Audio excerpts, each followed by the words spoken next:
Hello, बच्चों party नमस्कार आदाब सत श्री अकाल एंड केम छो welcome to SSP the finest and easiest way to learn the concept the channel and the place where you can feel the physics and then you realise that you are next मोहब्बत with the subject. आप देख रहे हैं channel पर दबंग batch absolutely free है बच्चों, आप सभी मेरे प्यारे प्यारे बच्चों पार्टी के लिए। उम्मीद करता हूँ कि इससे पहले के chapters NCERT line by line जो करा रहा हूँ इस सीरीज के अंदर वो आप देख रहे हैं। फर्स्ट सेकंड थर्ड फोर्थ अगर आपने मिस कर दिया है डोंट वरी, कमेंट में एकदम पिन किया हुआ वीडियो है, प्लेलिस्ट आपको मिल जाएगा, उसे देख लो। आपकी पूरी फिजिक्स कमजोर भी है ना, आपको फिजिक्स के साथ प्यार हो जाएगा। सो आज के इस लेक्चर की बात करते हैं। आज हम पढ़ने वाले हैं बच्चा मैग्नेटिज्म एंड मैटर, पूरा chapter complete NCERT line by line. आपके जेईई मेंस नीट के लिए भी ये लेक्चर बहुत खास होने वाला है। और आप किसी भी स्टेट बोर्ड के विद्यार्थी हो, अगर आप ये लेक्चर्स देखोगे तो डेफिनेटली आपको फिजिक्स में 100% बेनिफिट मिलेगा and you will be in love with physics. ये बाबा एसएसबी की गारंटी है। और वैसे भी अगर आप लोग ट्रू एसएसपी में बच्चा लोग तो जरूर कमेंट करना कि कैसा लग रहा है आप लोगों को दबंग बैच पढ़ करके। नए हो तो चैनल को सब्सक्राइब जरूर करिएगा and be a part of this beautiful family. इसके साथ साथ बच्चा पार्टी आप हमें वाईटी पर पढ़ाते हुए तो देख ही रहे हैं, लेकिन हमारी पेड बैचेस भी चलती हैं, लाइव क्लासेस, जहां पर बहुत ही मिनिमम स्टूडेंट्स होते हैं। स्पेशली नीट की बैचेस चल रही है, लेकिन अगर आप नीट के बैचेस को ज्वाइन करना चाहते हो, पर्सनली पढ़ना चाहते हो, एकदम नेक्स्ट लेवल की फिजिक्स और केमिस्ट्री भी आपको करवाई जाएगी सिर्फ और सिर्फ बच्चा पार्टी क्लास 24 एप्लीकेशन पर मेरे लाइव बैचेस आते हैं। सो डाउनलोड करिए क्लास 24 ऐप। और अगर इनकेस आपको कुछ भी दिक्कत आता है तो आप 79842940 इस वाले नंबर पर कॉल करके हमारे इस सक्सेस मंत्रा बॉक्स का इंफॉर्मेशन ले सकते हैं। कई बच्चों के अभी से कमेंट्स आ रहे हैं कि भैया हमें सिर्फ बोर्ड्स पढ़ना है, तो मैं आपको बता दूं जो ये सक्सेस मंत्रा बॉक्स ले रहा है उसे बोर्ड्स की भी प्रिपरेशन आराम से करा दिया जाएगा। प्राइस जो है इस सक्सेस मंत्रा बॉक्स का is just 8000 for the entire year, है ना। तो जनवरी से लेकर के बच्चा लोग अप्रैल तक जो बच्चे नीट के लिए हमसे जुड़ेंगे उनको रिवीजन भी कराया जाएगा और आपका सिलेबस जून से लेकर के दिसंबर के बीच में खत्म कर दिया जाएगा। पूरी 11th की फिजिक्स, 12th की फिजिक्स अलॉन्ग विद नीट का syllabus. So do not forget to join this success mantra box. आइए बात करते हैं बच्चा पार्टी हमारे इस लेक्चर के फ्लो के बारे में जो आज हम इस लेक्चर में सीखने वाले हैं। एक एक चीज आप देखिए, आपका पूरा एनसीईआरटी है। 5.1 में सबसे पहले हम इंट्रोडक्शन देखेंगे, बार मैग्नेट के बारे में स्टडी करेंगे, मैग्नेटिज्म एंड गाउस लॉ के बारे में स्टडी करेंगे, फिर 5.4 है मैग्नेटाइजेशन एंड मैग्नेटिक इंटेंसिटी, और फिर उसके बाद है मैग्नेटिक प्रॉपर्टीज एंड मटेरियल। थोड़ा छोटा चैप्टर है बट बड़ा इंटरेस्टिंग चैप्टर है। अब बात करते हैं इस चैप्टर के अंदर कुछ खास मुद्दों की। अगर आप सीबीएसई का करिकुलम देखोगे स्पेशली फॉर 2024 एंड 2025 वाले विद्यार्थी के लिए, मतलब कि जो अपकमिंग एग्जाम है, तो उसमें ना बहुत सारे सिलेबस में रिडक्शन हुआ है। ठीक है, पुरानी किताब अगर आप देखेंगे तो उसमें बहुत सारे टॉपिक हैं, नई किताब में नहीं है।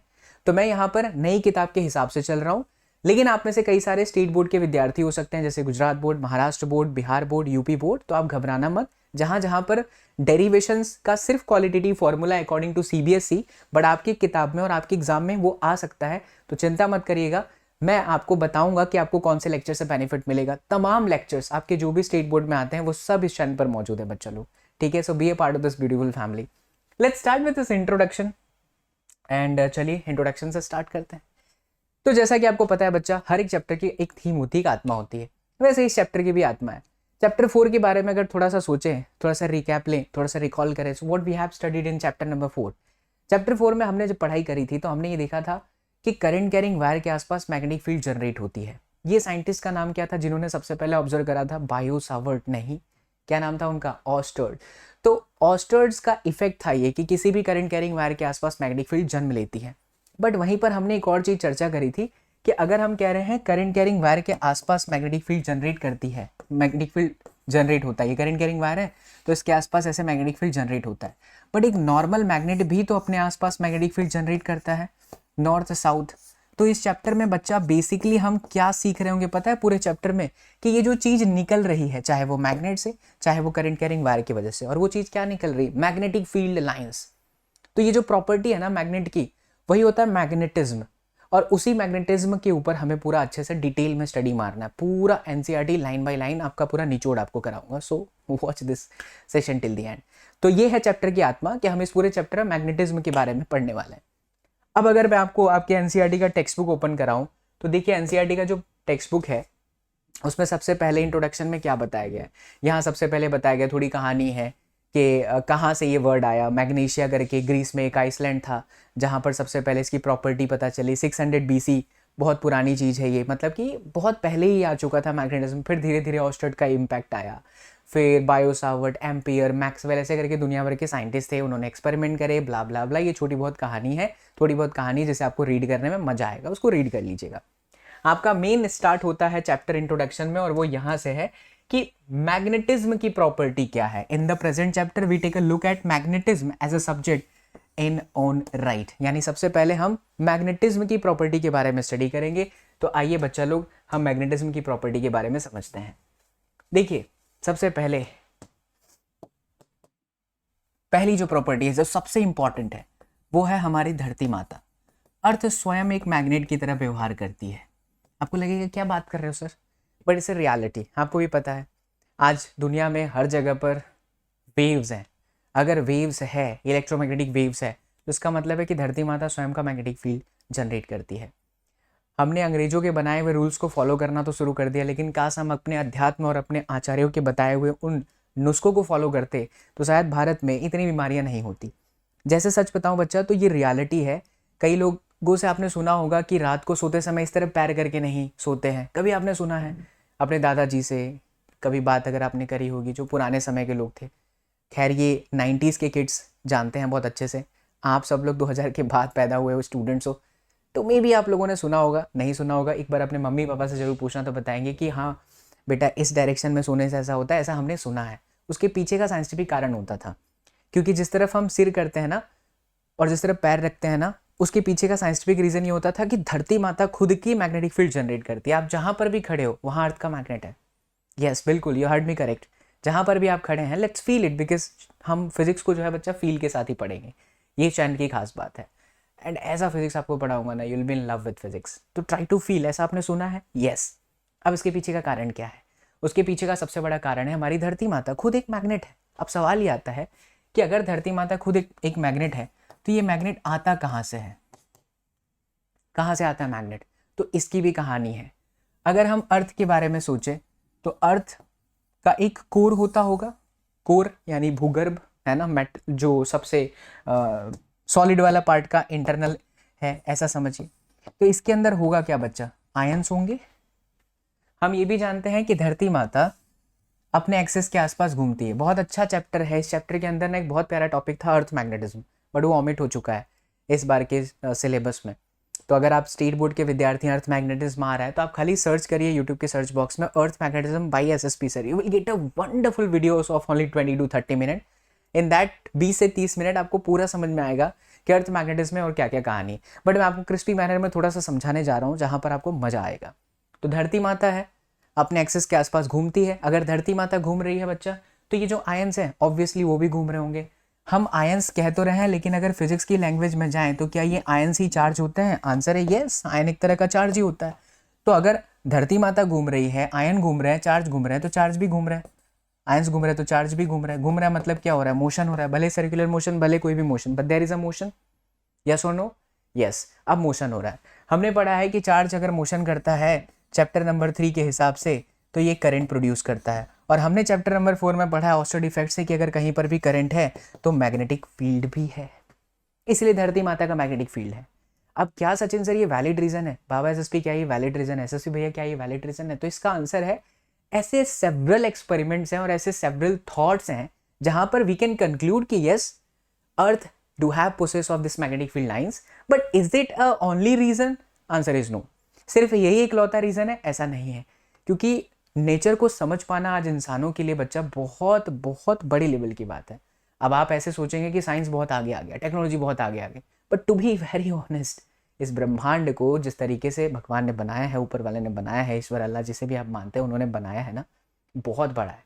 हम इस यूनिवर्स की छोटी से सुई में धागा डालते हैं ना, उतना ही जान पाए हैं। लेकिन इतने में इतना घमंड आ गया इंसानों को कि हमने नेचर को समझ लिया। नहीं, अभी भी नेचर में इतनी सारी चीज़ें हैं जिसे इंसान नहीं समझ पाया। बस अंग्रेजों ने जो बता दिया किताबों में लिख करके हम वही सोचते हैं। लेकिन थोड़ा सा डीप डाइव करें तो 9 ग्रह के बारे में पहले ही हमारे अध्यात्म में आ चुका था। You heard me correct? Yes. लेकिन क्या हुआ? ऐसे ही नालंदा विश्वविद्यालय को जला दिया गया था। करेक्ट? मैं थोड़ा सा अलग डायमेंशन पे जा रहा हूँ। Let's back to the point again. So I hope you are getting my point. तो मैं ये समझाना चाहता हूँ कि ज़रूरी नहीं है कि अगर अर्थ घूम रही है तो ये रीज़न हो, यही रीज़न ओनली है। But yes this is one of the reason जो आप एक्सेप्ट कर सकते हैं कि why earth behaves like a magnet, मतलब अर्थ में मैग्नेटिज्म क्यों है। फिर आपका जो किताब का दूसरा मुद्दा है उसको समझाता हूँ। If we suspend a bar magnet, जैसे मान लीजिए कि एक बार मैग्नेट को आप ऐसे लटका दें, ठीक है, किसी सपोर्ट से, राइट, तो वो है ना, it points in the north south direction, क्योंकि बार मैग्नेट के बाद खुद का नॉर्थ और साउथ है, तो वो खुद को ना नॉर्थ साउथ डायरेक्शन में अलाइन कर लेता है।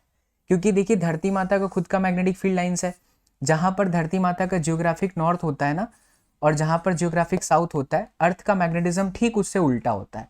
धरती माता का जहां पर जियोग्राफिक नॉर्थ है वहां मैग्नेट का साउथ होता है, और उसके अगेंस्ट से मैग्नेट का नॉर्थ होता है। तो अगर आप कोई भी मैग्नेट को ऐसे रस्सी में लटका करके छोड़ दीजिए तो वो खुद को ना उस दिशा में लेके जाएगा जहां पर धरती माता का मैग्नेटिक फील्ड है। अब इसका पॉइंटर बार मैग्नेट का अगर जियोग्राफिक नॉर्थ में है तो हम कहेंगे दैट इज नॉर्थ पोल, यही आपकी किताब में लिखा है। और जहां पर जियोग्राफिक साउथ है हम कहेंगे कि वो साउथ पोल है। इसको थोड़ा और अच्छे से समझिए, क्योंकि बहुत सारे बच्चे इसको गलत समझ लेते हैं, स्कूल के टीचर्स भी इसे गलत तरीके से पढ़ा देते हैं। कहना क्या चाहता है इस मुद्दे को समझो।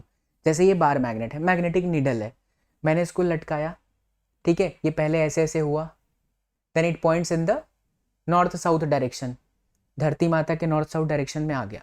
ओके, अब हम कह रहे हैं कि ये नॉर्थ पोल है, जिधर जियोग्राफिक नॉर्थ है वो नॉर्थ पोल है। बट क्यों ऐसा? इसलिए क्योंकि यहां से निकलने वाली मैग्नेटिक फील्ड लाइंस, इस मैग्नेटिक नीडल का नॉर्थ किससे अट्रैक्ट हो सकता है? साउथ से।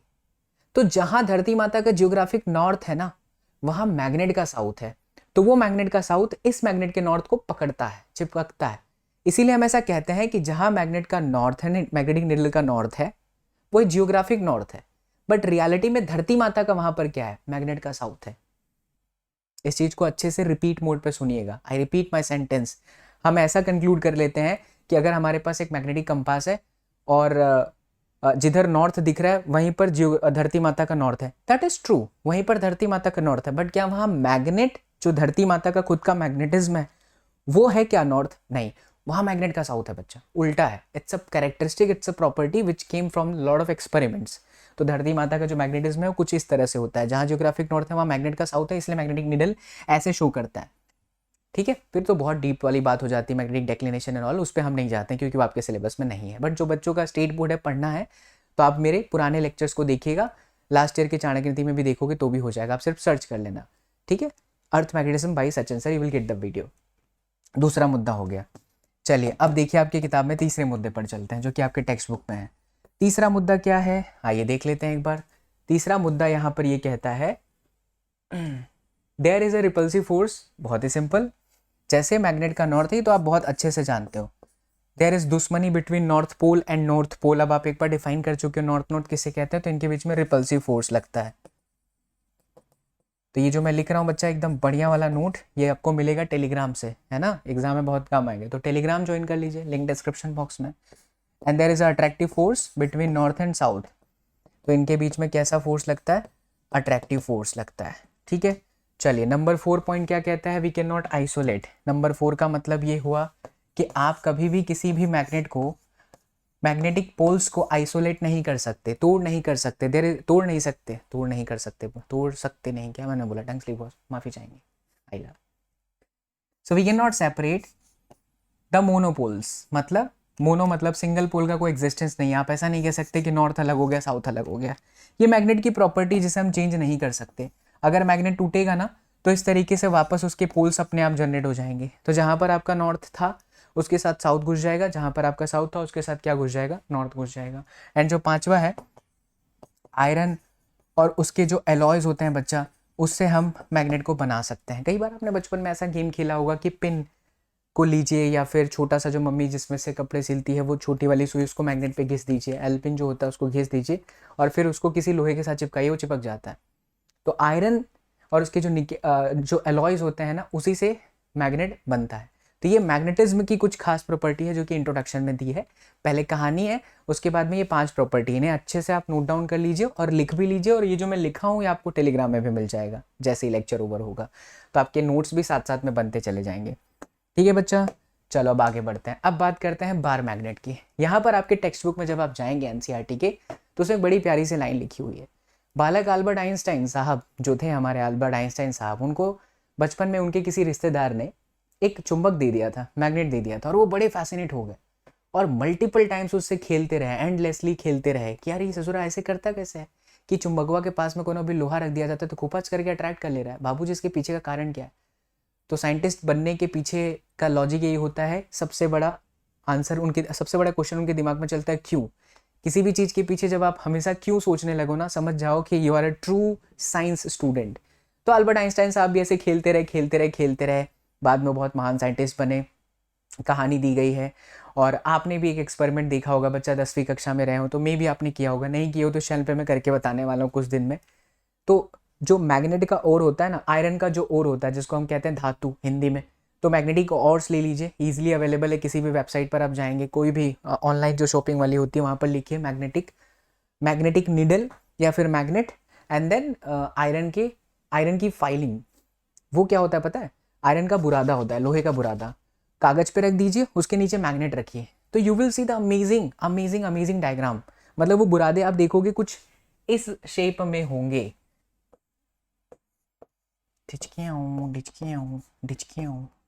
ऐसे, इस तरीके से यू विल ऑब्जर्व, वो आपको दिखेगा। बड़ा ही बढ़िया सुंदर एक्सपेरिमेंट होता है, मैं भी चैनल पर करने वाला हूँ, तो आप बने रहना बच्चा लोग।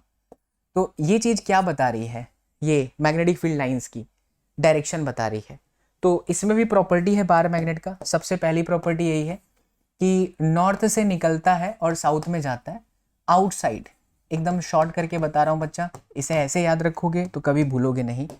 और इनसाइड अगर हम बात करें तो साउथ से नॉर्थ होता है।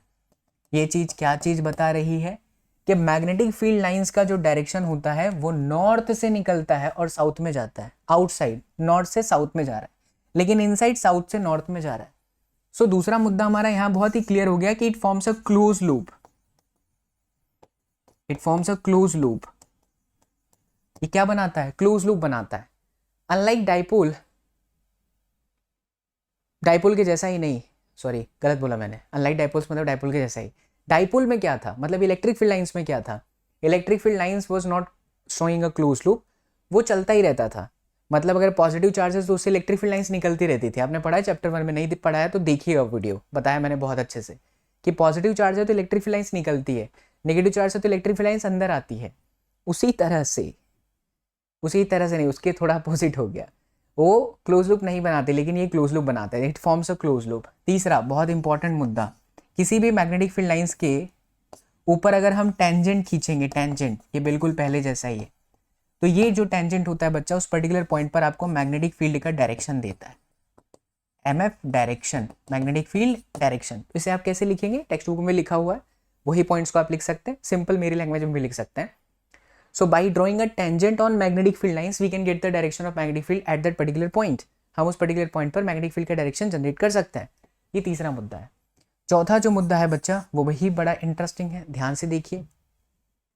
जैसे अगर मैं यहाँ पर एक क्लोज लूप ले लूँ और यहाँ पर एक क्लोज लूप ले लूँ, ये क्लोज लूप नंबर 1 है, ये क्लोज लूप नंबर 2 है। कैन यू इजिली डिटेक्ट कि कहाँ पर मैग्नेटिक फोर्स ज़्यादा होगा? Answer is yes sir. How can you detect that? The more number of field lines crossing through the area, particular area, the more number of magnetic field lines crossing through the area will generate a more magnetic force. तो हम यहाँ पर ऐसे कर सकते हैं कि magnetic force will be ज़्यादा if number of field lines are more for given area. ठीक है, आपके एनसीईआरटी को ही एकदम शुद्ध भाषा में, एकदम प्योर आप ऐसे लिखेंगे तो भी आपको मार्क्स मिले, एकदम प्योर करके एक्सप्लेन कर रहा हूँ। So if number of magnetic field lines are more for given area, दिए गए एरिया के लिए अगर मैग्नेटिक फील्ड लाइंस ज़्यादा पास हो रही है तो इसका मतलब है कि ऑब्वियसली वहाँ पर आपका मैग्नेटिक फोर्स ज़्यादा होगा। तो एम फोर्स आप यहाँ पर लिख दीजिए, मैग्नेटिक फोर्स। ठीक है बच्चा, ये हो गया नंबर 5। टोटल आई थिंक 4 ही है, यहाँ पे देख लेते हैं। तो ये आपके 5 वाली प्रॉपर्टी एक और है, वी कैन नॉट आइसोलेट, नहीं, बार मैग्नेट कहाँ गया, magnetic field lines, first property, second property, and we have कहाँ गया, third, the larger the number, and fourth. Yes बिल्कुल सही बच्चा, the magnetic field lines do not, हाँ ये भी एक और लाइन आ गया। चलिए नेवर इंटरसेक्ट। ये तो बिल्कुल पहले जैसा ही हो गया, मतलब आपने इलेक्ट्रिक फील्ड लाइन्स में भी देखा था, फील्ड लाइन्स कभी एक दूसरे को काटती नहीं है। क्यों नहीं काट सकती? जैसा कि आपको पता है कि कोई भी मैग्नेटिक की फील्ड लाइन्स निकलती है ना तो वापस अपने घर में आती है। ऐसे समझिए ये जा रही है तो इसका डायरेक्शन फिक्स है कि भैया मैं तो अपने घर में ही जाऊंगी, कोई मैं अपने घर में ही जाने वाली हूँ। अगर सोच के देखिए कि ये बेचारी ऐसे चल रही थी, दूसरी वाली ऐसे चल गई, तो दोनों का घर डिसाइड अलग अलग हो गया ना। ये वाली फील्ड लाइन्स अगर काटती रियल में तो इसका डायरेक्शन टेंजेंट के हिसाब से यहाँ होता और इसका टेंजेंट के हिसाब से यहाँ होता। क्या दो डायरेक्शन पॉसिबल है? इसका मतलब तो ये हुआ कि दो साउथ हो गए, विच इज़ नॉट पॉसिबल ना। So two field lines can never intersect each other. तो फील्ड लाइन्स कभी भी एक दूसरे को काटती नहीं है। तो कुल मिलाकर के ये 5 प्रॉपर्टी है। तो हमने 2 चीज़ पढ़ लिया। हमने पहले मैग्नेटिज्म के बारे में जाना और उसके बाद अब हम क्या जान रहे हैं बच्चा? बार मैग्नेट के बारे में। बार मैग्नेट की भी प्रॉपर्टीज़ हमने देख ली। तो ये आपके स्टार्टिंग में टेक्स्ट बुक के अंदर है। अब आगे बढ़ते हैं, इनके कुछ सब टॉपिक्स भी आपके सामने आएंगे। The magnetic field lines done. ये क्या है? ये यही वाला टॉपिक है जो हमने 5 करा। अब आगे देखिए, अब आता है bar magnet as an equivalent solenoid and there is only formula, there is no derivation. आपकी किताब में है लेकिन हम वो डेरिवेशन पर नहीं जाएंगे क्योंकि उसकी आवश्यकता नहीं है, आपके सिलेबस में नहीं है, खास करके CBSE. But I repeat my sentence, if you are a state board student, बहुत सारे बच्चे देखते हैं, यूपी बिहार बोर्ड के बच्चे देखते हैं, महाराष्ट्र बोर्ड के बच्चे देखते हैं, गुजरात बोर्ड के बच्चे देखते हैं, सबको चिंता करने की जरूरत नहीं है। आप इस लेक्चर को कंटिन्यू करिए और मैं एक काम करता हूँ, आपको आपके लिए भी कमेंट में पिन कर देता हूँ जो प्लेलिस्ट आप देखेंगे जहाँ पर ये सारे लेक्चर्स आपको मिल जाएंगे। मेरे सबसे पुराने वाले वाइट बोर्ड के जो वीडियोस हैं उसमें पूरा डेरिवेशन है, उसकी ज़रूरत उन स्टूडेंट्स के लिए है जो स्टेट बोर्ड में पढ़ते हैं, ठीक है। बाकी सीबीएसई में नहीं है। सीबीएसई के स्टूडेंट खास ध्यान दें, सीबीएसई में इनका डेरिवेशन नहीं है, but we have to understand क्योंकि नीट में है, जेईई मेंस में है। तो बार मैग्नेट को एक इक्विवेलेंट सोलेनॉइड कह सकते हैं क्या? तो पहले समझते हैं कि कहना क्या चाहता है ये बंदा। तो जैसे ये हो गया आपका एक bar magnet, north and south. Bar magnet की खास बात क्या है? मैग्नेटिक फील्ड लाइंस कहाँ से निकलती है? नॉर्थ से निकलती है बच्चा, और कहाँ जाती है? साउथ में जाती है। इसे घूम करके क्लोज लूप बनाते हुए यहाँ पर ये लोग एंट्री मार रहे हैं, ऐसे ये लोग एंट्री मार लिए बाहर की तरफ, लेकिन अंदर की तरफ डायरेक्शन क्या है? तो साउथ से नॉर्थ है, कुछ इस तरह से। अब क्या एक इक्विवेलेंट सोलेनॉइड भी बार मैग्नेट हो सकता है? तो देखिए सोलेनॉइड कैसे बनाते हैं, प्रीवियस चैप्टर में हमने पढ़ा था। इस तरह से हमें वायर को लपेटना होता है, राइट। एक तरह से करंट आती है, दूसरी तरफ से करंट निकल जाती है। इसे हमने बैटरी के साथ कनेक्ट कर दिया तो यहाँ से करंट गई और फिर निकल गई। याद करिए मैंने आपको पहले पढ़ाया था, ऐसे डॉट का मतलब क्या होता है कि ऊपर वाले जितने भी टर्न्स हैं, टर्न्स, वहाँ से करंट ऐसे बाहर की तरफ आ रहा है और फिर यहाँ पर अंदर की तरफ जा रहा है। So we will represent it with the cross. Now this we have already studied in chapter number 4 कि ऐसा होने से यहाँ से ऐसे मैग्नेटिक फील्ड लाइंस निकलती हैं। ये देखिए मैग्नेटिक फील्ड लाइंस निकल रही हैं। अब मेरा सवाल एक आपसे, एक बड़ा प्यारा सा सवाल है, यार ये भी मैग्नेटिक फील्ड लाइंस निकाल रहा है, ये भी मैग्नेटिक फील्ड लाइंस निकाल रहा है, तो हमें तो मतलब मैग्नेटिक फील्ड लाइन से ही है ना। तो हम कह सकते हैं कि जो हमारा एक बार मैग्नेट होता है वो एक सोलेनॉइड ही है, बट फर्क सिर्फ इतना है कि सोलेनॉइड में करंट चलना बहुत जरूरी है। कि ऐसा नहीं कि आप सोलेनॉइड लेके आ गए, इसके ऊपर वायर लपेट दिया, सॉरी ये सोलेनॉइड है, नहीं, करंट पास करनी पड़ेगी ना। करंट पास करने के लिए कंडीशन क्या है? You must connect that wires with a battery. So if there is a battery, current is passing through that. If the current is passing through that, इसका क्या मतलब है बच्चा लोग? कि वो अपने आसपास मैग्नेटिक फील्ड जनरेट कर रहा है। तो ये कहानी में बस इतनी सी बात समझाई गई है। पहले की किताब में बहुत अच्छा डेरिवेशन भी है, कराया भी मैंने चैनल पे, देख लीजिएगा डेरिवेशन। बट अभी आपको सिर्फ समझना है कि क्या ये ऐसा हो सकता है। तो आंसर है हाँ, हो सकता है, क्योंकि ये भी मैग्नेटिक फील्ड लाइन जनरेट कर रहा है, ये भी मैग्नेटिक फील्ड लाइन जनरेट कर रहा है। तो अच्छा, ये मैग्नेटिक फील्ड लाइन जनरेट कर रहा है तो किसी भी मैग्नेट के एक्सिस पर मैग्नेटिक फील्ड का फॉर्मूला दिया हुआ है और वो फॉर्मूला हमें समझना है। याद रखिए बच्चा, ये साउथ है, ये नॉर्थ है, और ये जो डायरेक्शन ऐसे शो हो रहा है ना, इसको मैग्नेटिक डाइपोल मोमेंट का डायरेक्शन कहते हैं। ये चैप्टर 4 में भी था, चैप्टर 1 में आपका इलेक्ट्रिक डाइपोल मोमेंट था। तो यस, जैसे हमारा इलेक्ट्रिक डाइपोल मोमेंट होता है, एक माइनस चार्ज एक प्लस चार्ज, तो माइनस से प्लस की तरफ इलेक्ट्रिक डाइपोल मोमेंट का डायरेक्शन था, उसी तरह से साउथ से नॉर्थ के डायरेक्शन में मैग्नेटिक डाइपोल मोमेंट होता है। थोड़ा और डीप में चल लीजिए, नीट और जेईई मेंस में आपके काम आ जाएगा। इलेक्ट्रिक डाइपोल मोमेंट का फॉर्मूला था P बराबर में Q into 2A, that 2A was the distance. अगर मैं यहाँ पर मैग्नेट का, बार मैग्नेट का लेंथ L ले लूँ, और ये जो साउथ और नॉर्थ है ना, इसको QM से रिप्रेजेंट करते हैं। इसको बोलते हैं बच्चा मैग्नेट का चार्ज, और सारी टेक्स्ट बुक में पोल स्ट्रेंथ भी कहते हैं। Pole strength. सिमिलैरिटी देखिए, जो काम इलेक्ट्रिक फील्ड के अंदर चार्ज करता है वही मैग्नेटिक फील्ड के अंदर पोल स्ट्रेंथ करता है। तो क्या हम ये कंक्लूड कर सकते हैं यहाँ पे कि अगर चार्ज ज्यादा होता था तो इलेक्ट्रिक फील्ड लाइन ज्यादा होती थी? आंसर है यस। अगर चार्ज ज्यादा है तो इलेक्ट्रिक फील्ड लाइन ज्यादा होती है। तो उस हिसाब से अगर नॉर्थ और साउथ पोल में रहने वाला पोल स्ट्रेंथ का वैल्यू ज्यादा है तो क्या मैग्नेटिक फील्ड की वैल्यू ज्यादा है? Answer is absolutely correct.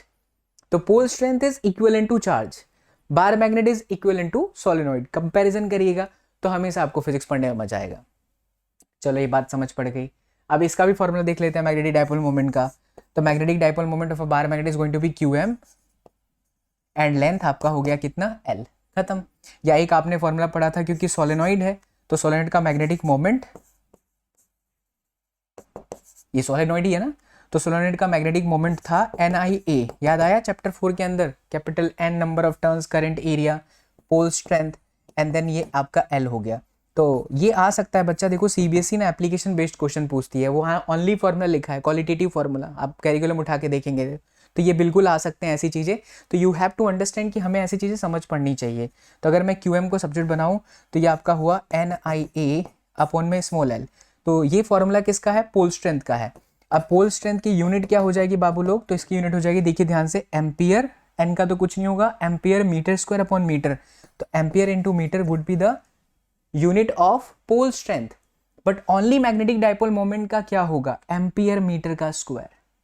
Ampere metre square of the unit of the magnetic dipole moment and pole strength का मैग्नेटिक यूनिट जो हुआ वो हुआ आपका एम्पियर इंटू मीटर। क्योंकि ये मैग्नेटिक डाइपोल मोमेंट है, जैसे इलेक्ट्रिक डाइपोल मोमेंट होता था तो इलेक्ट्रिक फील्ड के, इलेक्ट्रिक डाइपोल के एक्सिस पर आपका इलेक्ट्रिक फील्ड निकाला गया था, वैसे ही इक्वेटर पर निकाला गया था। तो बच्चों यहाँ पर भी वही चीज है कि अगर हमें एक्सिस पर किसी मैग्नेट के या करंट कैरिंग सोलेनोइड के एक्सिस पर मैग्नेटिक फील्ड जानना है, P एक्सिस, तो इसका फॉर्मूला है μ0 2m अपॉन 4πd का क्यूब। और अगर मुझे इक्वेटर पर जाना है तो यही हो जाएगा इक्वेशन μ0 m अपॉन में 4πd cube, just like your chapter number 1 instead of k, जहां पर k था कूलम कांस्टेंट, यहाँ μ0 अपॉन 4π है। μ0 परमेबिलिटी ऑफ फ्री स्पेस है, m आपका मैग्नेटिक डाइपोल मोमेंट है। तो इतनी बातें आपकी किताब में डायरेक्ट ये दो चीज लिखी है, मैंने आपको ये भी चीज समझाया। इसका भी स्क्रीनशॉट लेना है तो स्क्रीनशॉट ले लो, लिख रहे हो तो बहुत अच्छी बात है, साथ साथ में लिखते रहोगे तो आपको बहुत मजा आएगा बच्चा। किसी पेड कोर्सेज की जरूरत नहीं पड़ेगी, किसी एडटेक प्लेटफॉर्म पे जाने की जरूरत नहीं पड़ेगी, भीड़ का हिस्सा नहीं बनने की जरूरत पड़ेगी, फील का हिस्सा बनिए, इस प्लेटफॉर्म से पढ़िए, बहुत मजा आएगा बच्चा आपको। चलो तो ये चीज़ हमें समझ में आ गया कि कहाँ पर एक्सिस और कहाँ पर इक्वेटर। आगे बढ़ते हैं। The dipole in a uniform magnetic field. तो जब एक डाइपोल को यूनिफॉर्म मैग्नेटिक फील्ड में रखते हैं, again there is only formula, so will understand the formula और फार्मूला के पीछे की थोड़ी सी कहानी। अगेन वुड से जो बच्चे स्टेट बोर्ड से हैं, डेरिवेशन मैटर करता है आप लोगों के लिए, आपके सिलेबस पर डिपेंड करता है। चेक कर लीजिए syllabus, Bihar board, UP board कहाँ पर कैसा आ रहा है, और अकॉर्डिंगली प्लान बनाइए कि डेरिवेशन आता है तो सचिन सर के लेक्चर तो पढ़े, हम पढ़ लेंगे अच्छे से, ठीक है। चलो तब बात करते हैं dipole in a uniform magnetic field. ये है आपका मैग्नेटिक फील्ड। आई थिंक ये बच्चा चैप्टर 4 में लेक्चर अगर आप देखे हो पुराना पिछले वाला, अभी जो दबंग बैच में चल रहा है 2024-25 के विद्यार्थी के लिए, उसमें भी ये चीज़ बताई गई थी। बिल्कुल वही चीज़ यहाँ पर वापस आ चुका है। तो यहाँ पर हमने रखा एक मैग्नेट, ये नॉर्थ ये साउथ, यहाँ मैग्नेट की फील्ड निकल रही नॉर्थ से साउथ की तरफ, तो इस पर लग रहा है फोर्स इस दिशा में, इस पर लग रहा है फोर्स इस डायरेक्शन में। तो बच्चा अगर ये थीटा जितने एंगल पर हो तो इस पर टॉर्क लगता है, कौन? Magnetic dipole moment. If the magnetic dipole is placed in external magnetic field then it experience a torque. Net force तो जीरो होगा, बट टॉर्क जो होगा उसका फॉर्मूला m क्रॉस b होगा, और इसे हम लिखते हैं mb साइन थीटा, इस पे टॉर्क लगेगा, ठीक है।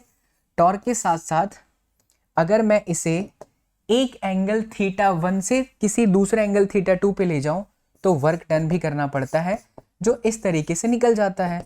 इंटीग्रेशन थीटा 1 से थीटा 2 बहुत सिंपल है, देखो याद करना। तो mb sine theta d theta, ये आपका थीटा 1 हुआ, ये आपका थीटा 2 हुआ। अब साइन थीटा का डिफरेंस इंटीग्रेशन क्या होता है? माइनस में mb cos theta, so this is going to be m B cos theta 2 minus में कॉस थीटा 1, ये आपका वर्क डन। और बहुत ही बेसिक अगर आप पढ़ रहे हो बच्चा लोग, बेसिक से लेकर के एडवांस तक सब कुछ मेरे थ्रू पढ़ रहे हो, तो बहुत ही बेसिक लेवल पर आप ये समझ सकते हैं कि जो भी वर्क होता है इस डाइपोल को थीटा 1 से थीटा 2 पर स्विच करने पर वो हमेशा पोटेंशियल एनर्जी में स्टोर होता है, चेंज इन पोटेंशियल एनर्जी में। सो वही W is equal to minus of change in potential energy, खास करके तब जब हम किससे बात करते हैं, एक्सटर्नल एजेंसी या कंजर्वेटिव फोर्स। अगर एक्सटर्नल एजेंसी से लोगे तो प्लस डेल्टा यू, ठीक है। तो आपका जो पोटेंशियल एनर्जी हो गया वो आपका माइनस में m डॉट बी होता है, देख रहे हैं, माइनस में m B cos theta, so minus m dot B. अच्छा, यहाँ से MCQs CBSE वाले बच्चा लोग, गुजरात बोर्ड वाले बच्चा लोग, जितने भी बिहार बोर्ड जो भी हैं जिनके भी सिलेबस में MCQs है वो आता है। दो कंडीशन याद रखिए, एक होता है स्टेबल इक्विलिब्रियम और दूसरा होता है अनस्टेबल इक्विलिब्रियम। तो स्टेबल इक्विलिब्रियम का क्या मतलब है? स्टेबल इक्विलिब्रियम का मतलब है कि ये जिसका डायरेक्शन डाइपोल मोमेंट का साउथ से नॉर्थ है, अगर अलाइन हो जाए एक्सटर्नल मैग्नेटिक फील्ड के तो आपका थीटा 0 है। So when m is parallel to b, theta is equal to 0, then u becomes minus mb, जो उसकी सबसे अच्छी वाली एनर्जी है, मिनिमम एनर्जी। दुनिया में हर कोई शांति से जीना चाहता है, तो मिनिमम एनर्जी अपने आप को पैरेलल करके रखेगा एक्सटर्नल मैग्नेटिक फील्ड के। So u is equal to minus mb। This is all about कि इनिशियल पोटेंशियल एनर्जी आपकी, पोटेंशियल एनर्जी आपकी मिनिमाइज है, माइनस में mb है, थीटा आपका 0 है ना। तो इसे हम कहते हैं स्टेबल कंडीशन। और अनस्टेबल में m आपका, इनके बीच में जो एंगल होता है बच्चा वो 180 डिग्री बनता है। तो ऐसा समझिए, अनस्टेबल मतलब आप जबरदस्ती उसको अपोजिट डायरेक्शन में करने की कोशिश कर रहे हैं। एक्सटर्नल मैग्नेटिक फील्ड ऐसे है और मैग्नेटिक डाइपोल मोमेंट को आप ऐसे उल्टा करना चाहते हो, इसको ऐसे करना चाहते हो। तो देखो साउथ से नॉर्थ पहले ऐसा है, बाद में ऐसा, और external magnetic field in this way. So what is the angle between m and b? It is 180, but it is unstable condition जो आप कर रहे हो। सो वो होता है थीटा बराबर 180, जहां पर ये हो जाएगा प्लस mb। अब जरा सोच के देखिए, पोटेंशियल एनर्जी का प्लस हो जाना ये क्या संकेत दे रहा है? पोटेंशियल एनर्जी प्लस है, मतलब बहुत ज्यादा एनर्जी आ गई है क्योंकि आपने काम किया है ना। नहीं तो सिचुएशन स्टेबल था, शांति से अपने आप को अलाइन करके रखा था एक्सटर्नल मैग्नेटिक फील्ड के, but you have done some work. आपने जो काम किया अगेंस्ट ले जाने में, तो उसकी वजह से उसकी पोटेंशियल एनर्जी बहुत बढ़ गई, क्योंकि कॉस 180 की वैल्यू क्या होती है? -1। तो माइनस में mb कॉस 180 करोगे तो प्लस mb हो जाएगा। अब कई सारे MCQs ऐसे पूछे जाते हैं बच्चा, जैसे मैं आपको बताता हूँ, हर चीज़ हम समझेंगे बहुत ज़्यादा। ये प्रीवियस ईयर क्वेश्चंस CBSE का, कि अगर स्टेबल से अनस्टेबल लेके गए तो बताइए वर्क डन कितना। तो वर्क डन क्या होता है? Change in potential energy. तो final potential energy minus initial potential energy. Final क्या है? स्टेबल से अनस्टेबल, तो ये आपका फाइनल है, ये आपका इनिशियल है। तो फाइनल आपका अनस्टेबल है, अनस्टेबल आपका mb है, तो हमने mb किया, फिर ये देखिए माइनस, फिर इनिशियल स्टेबल है। स्टेबल आपका क्या है बच्चा? स्टेबल आपका माइनस mb। तो ये माइनस माइनस क्या हो जाएगा? तो आपका आंसर क्या आ जाएगा? 2mb। तो अगर हमें ऐसा पूछ लिया जाए कि स्टेबल से अनस्टेबल लेके गया तो वर्क डन बताओ, तो 2mb। उल्टा कर दो अनस्टेबल से स्टेबल, तो माइनस में 2mb। बहुत आते हैं ये वाले क्वेश्चन। तो हमने क्या क्या सीखा कि किसी भी मैग्नेटिक डाइपोल मोमेंट को या मैग्नेटिक डाइपोल को एक्सटर्नल मैग्नेटिक फील्ड में रखते हैं तो उस पर नेट फोर्स 0 होता है। अच्छा, ये क्यों होता है नेट फोर्स 0? क्योंकि देखिए ये वाले पोल स्ट्रेंथ पर फोर्स इधर लग रहा है, इस पे इधर लग रहा है, ऊपर से यूनिफॉर्म मैग्नेटिक फील्ड है, यूनिफॉर्म है, तो जितनी मैग्नेटिक फील्ड यहाँ है उतना ही यहाँ है। अच्छा, यहाँ का पोल स्ट्रेंथ और यहाँ के पोल स्ट्रेंथ की वैल्यू भी सेम है, तो फोर्स भी सेम होगा। हम किस फोर्स की बात कर रहे हैं? जैसे फोर्स बराबर होता था अपना Q इंटू ई, इस Q के जगह पर QM है, पोल स्ट्रेंथ और मैग्नेटिक फील्ड। क्या मैग्नेटिक फील्ड चेंज हो रहा है? नहीं, यूनिफॉर्म है। क्या पोल स्ट्रेंथ चेंज होता है? नहीं, ओनली डायरेक्शन चेंज। यहाँ से निकलती फील्ड लाइंस यहाँ पर आती है, जस्ट लाइक इलेक्ट्रिक डाइपोल। एक पॉजिटिव चार्ज होता है और एक नेगेटिव चार्ज होता है, वो चेंज नहीं होता। In the very same way बच्चा, ऐसी सिचुएशन में फोर्स को हम इस तरीके से काउंटर करते हैं और हम यहाँ कहते हैं कि भैया एक प्लस QMB है, दूसरा माइनस QMB है, तो नेट आपका 0 हो गया। जैसे इस पर अगर मैं 10 न्यूटन यहाँ लगा रहा हूँ, 10 न्यूटन यहाँ लगा रहा हूँ, तो नेट हमारा क्या हो जाएगा? 0। चलिए आगे बढ़ते हैं बच्चा, अगले पॉइंट पर आते हैं। अब आएगा हमारे टेक्स्ट बुक का पहला एग्जाम्पल। पढ़िए, बहुत सिंपल सा क्वेश्चन है लेकिन थ्योरेटिकल है। जो भी बच्चे अपने नीट की तैयारी कर रहे हैं उन्हें मैं खास बता दूं बच्चा, एनसीईआरटी का लाइन बाय लाइन पढ़ना बहुत इंपॉर्टेंट है, फिजिक्स में भी। और सारे एग्जाम्पल्स करिए आप, पूरी 11th एंड 12th की फिजिक्स कराई जा रही है इस चैनल पर। जो बच्चे नीट की तैयारी कर रहे हैं, जो बच्चे जेईई मेंस की तैयारी कर रहे हैं, जेई मेंस और नीट वाले बच्चों के लिए प्रचंड सीरीज आता है मंडे, वेडनेसडे एंड फ्राइडे। और आपके बोर्ड्स की प्रिपरेशन के लिए टीटीएस लेक्चर आता है along with physics and chemistry. Physics में मैं रहता हूँ, केमिस्ट्री में आपको सलोनी में मेरा अभिषेक सर दिखते हैं, करेक्ट। तो लेक्चर्स फॉलो करिए, दे आर अमेजिंग, बहुत अच्छे से कर रहे हैं। एंड अगर कहीं पर भी डाउट आ रहा है, वैसे तो मैं पूरी कोशिश करता हूँ कि मेरे लेक्चर्स देखने के बाद आपको डाउट छूम अंतर हो जाए, बिकॉज इतने सालों से पढ़ा रहे हैं बच्चा लोग। बट फिर भी अगर आता है और आपको लगता है यार ये बंदा अपना बड़ा भाई जेन्युइन है, बहुत अच्छे से दिल से हार्डवर्क कर रहा है, इसके साथ जब लाइव पढ़ेंगे तो अलग लेवल की फीलिंग आएगी। तो बच्चा लाइव क्लासेस का एक अमाउंट होता है, क्योंकि अगर आप वो अमाउंट दे करके आते हो तो you also feel like serious student, है ना। ऐसे यूट्यूब पे तो बहुत सारे रैंडम स्टूडेंट होते हैं, मैं सबकी बात नहीं कर रहा हूँ, कुछ ही बच्चों की बात कर रहा हूँ जो स्पैमिंग करते हैं, बकैती करते हैं, कुछ भी लिखते हैं। बट एक अमाउंट है बच्चा, पूरे साल की फीस है ओनली 8,000। फिजिक्स के साथ साथ केमिस्ट्री भी आपको कराई जाएगी लाइव क्लासेस में। फिर वही जो बच्चे ज्वाइन करते हैं उनको रिकॉर्डिंग में मिलता है, लेकिन जो बच्चों का कुछ छूट जाएगा तो फिर मैं लाइव वापस कराऊंगा। सिलेबस खत्म होगा, बहुत ही मिनिमम स्टूडेंट्स के साथ हम बैच जो है लॉन्च किए हुए हैं।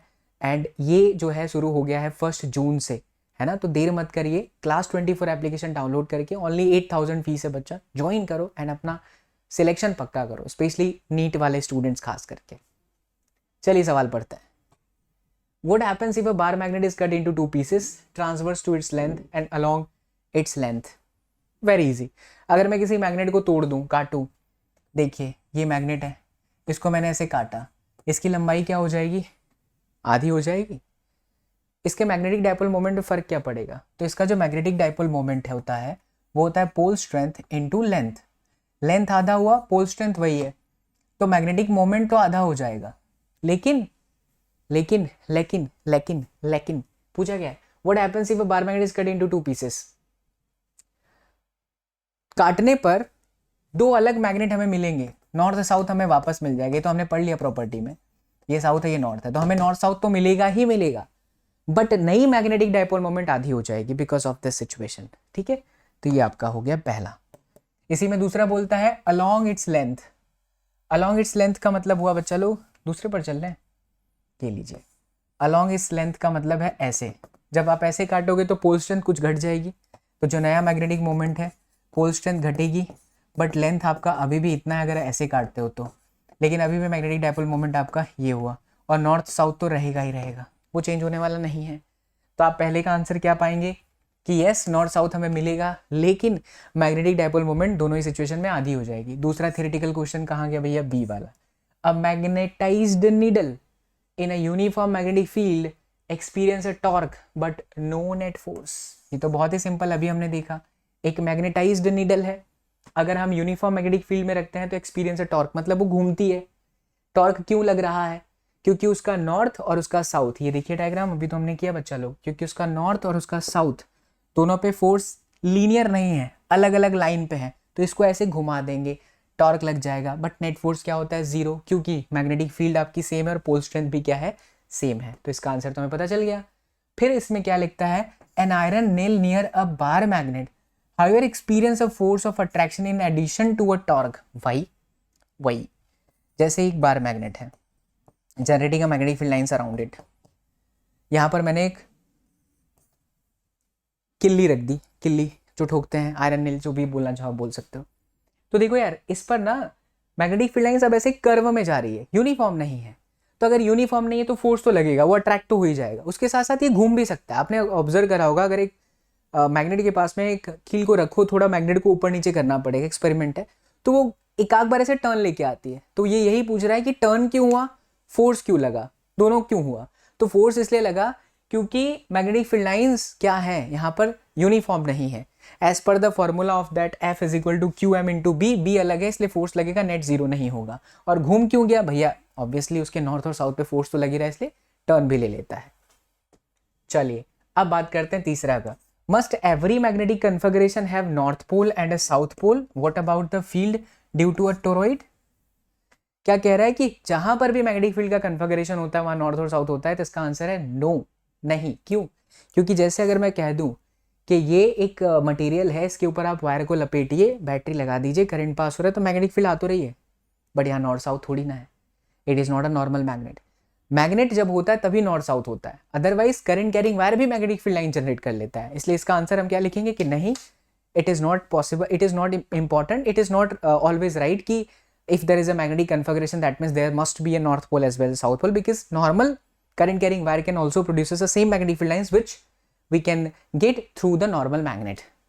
दूसरा बोलता है what about the field due to toroid? तो टोरॉइड की जो फील्ड लाइंस होती है वो कन्फाइंड होती है बच्चा. टोरॉइड जो बच्चे पहली बार पढ़ रहे हैं 2024 में नीट की तैयारी करने वाले बच्चों को पता रहेगा, टोरॉइड ना सोलेनोइड का भाई होता है, उसको ऐसे लपेट देते हैं तो इसकी फील्ड लाइंस अंदर रहती है, कन्फाइंड रहती है. तो आप वो लिख नोट कर लीजिए. अच्छा, डी वाला मैं आपको कमेंट करने के लिए बोल रहा हूँ.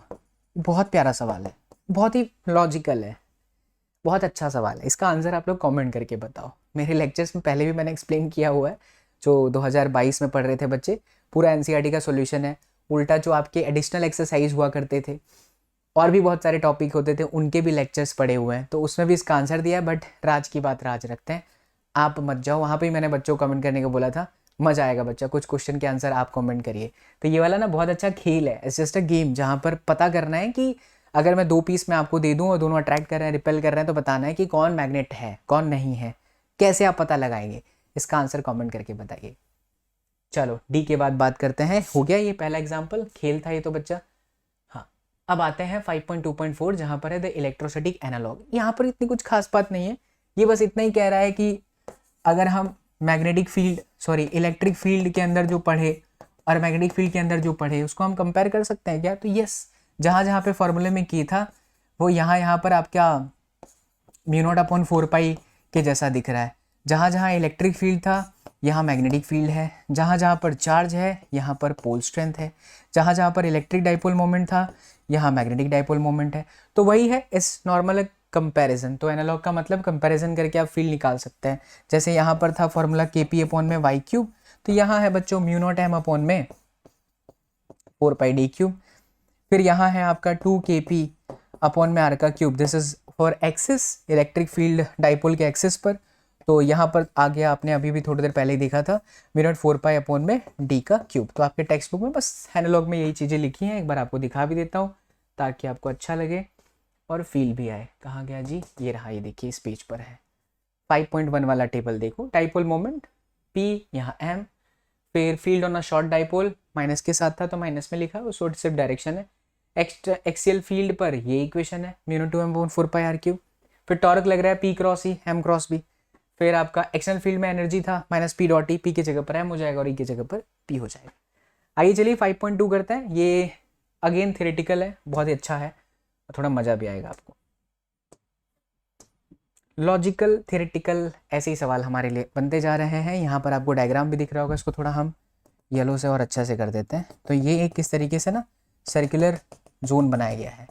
ये आपका Q3 है, ये आपका Q2 है, ये आपका P है बच्चा, ये O है, ये आपका Q1 है, ये आपका Q5 है और कुछ बचा, ये आपका Q4 है. एरो बहुत इंपॉर्टेंट है तो एरो को ध्यान से देखिएगा. ये आपका Q6 है. ठीक है, चलिए पहला सवाल पढ़ते हैं इसको. सोज a small magnetised needle P. ये डायग्राम बता रहा है एक हमारे पास मैग्नेटाइज्ड नीडल है, ये रहा P, placed at point O पर रखा गया है. The arrow shows the direction of its magnetic moment. ये बच्चा मैग्नेटिक मोमेंट का डायरेक्शन बता रहा है. ये मैग्नेटिक मोमेंट इसकी ऐसी है.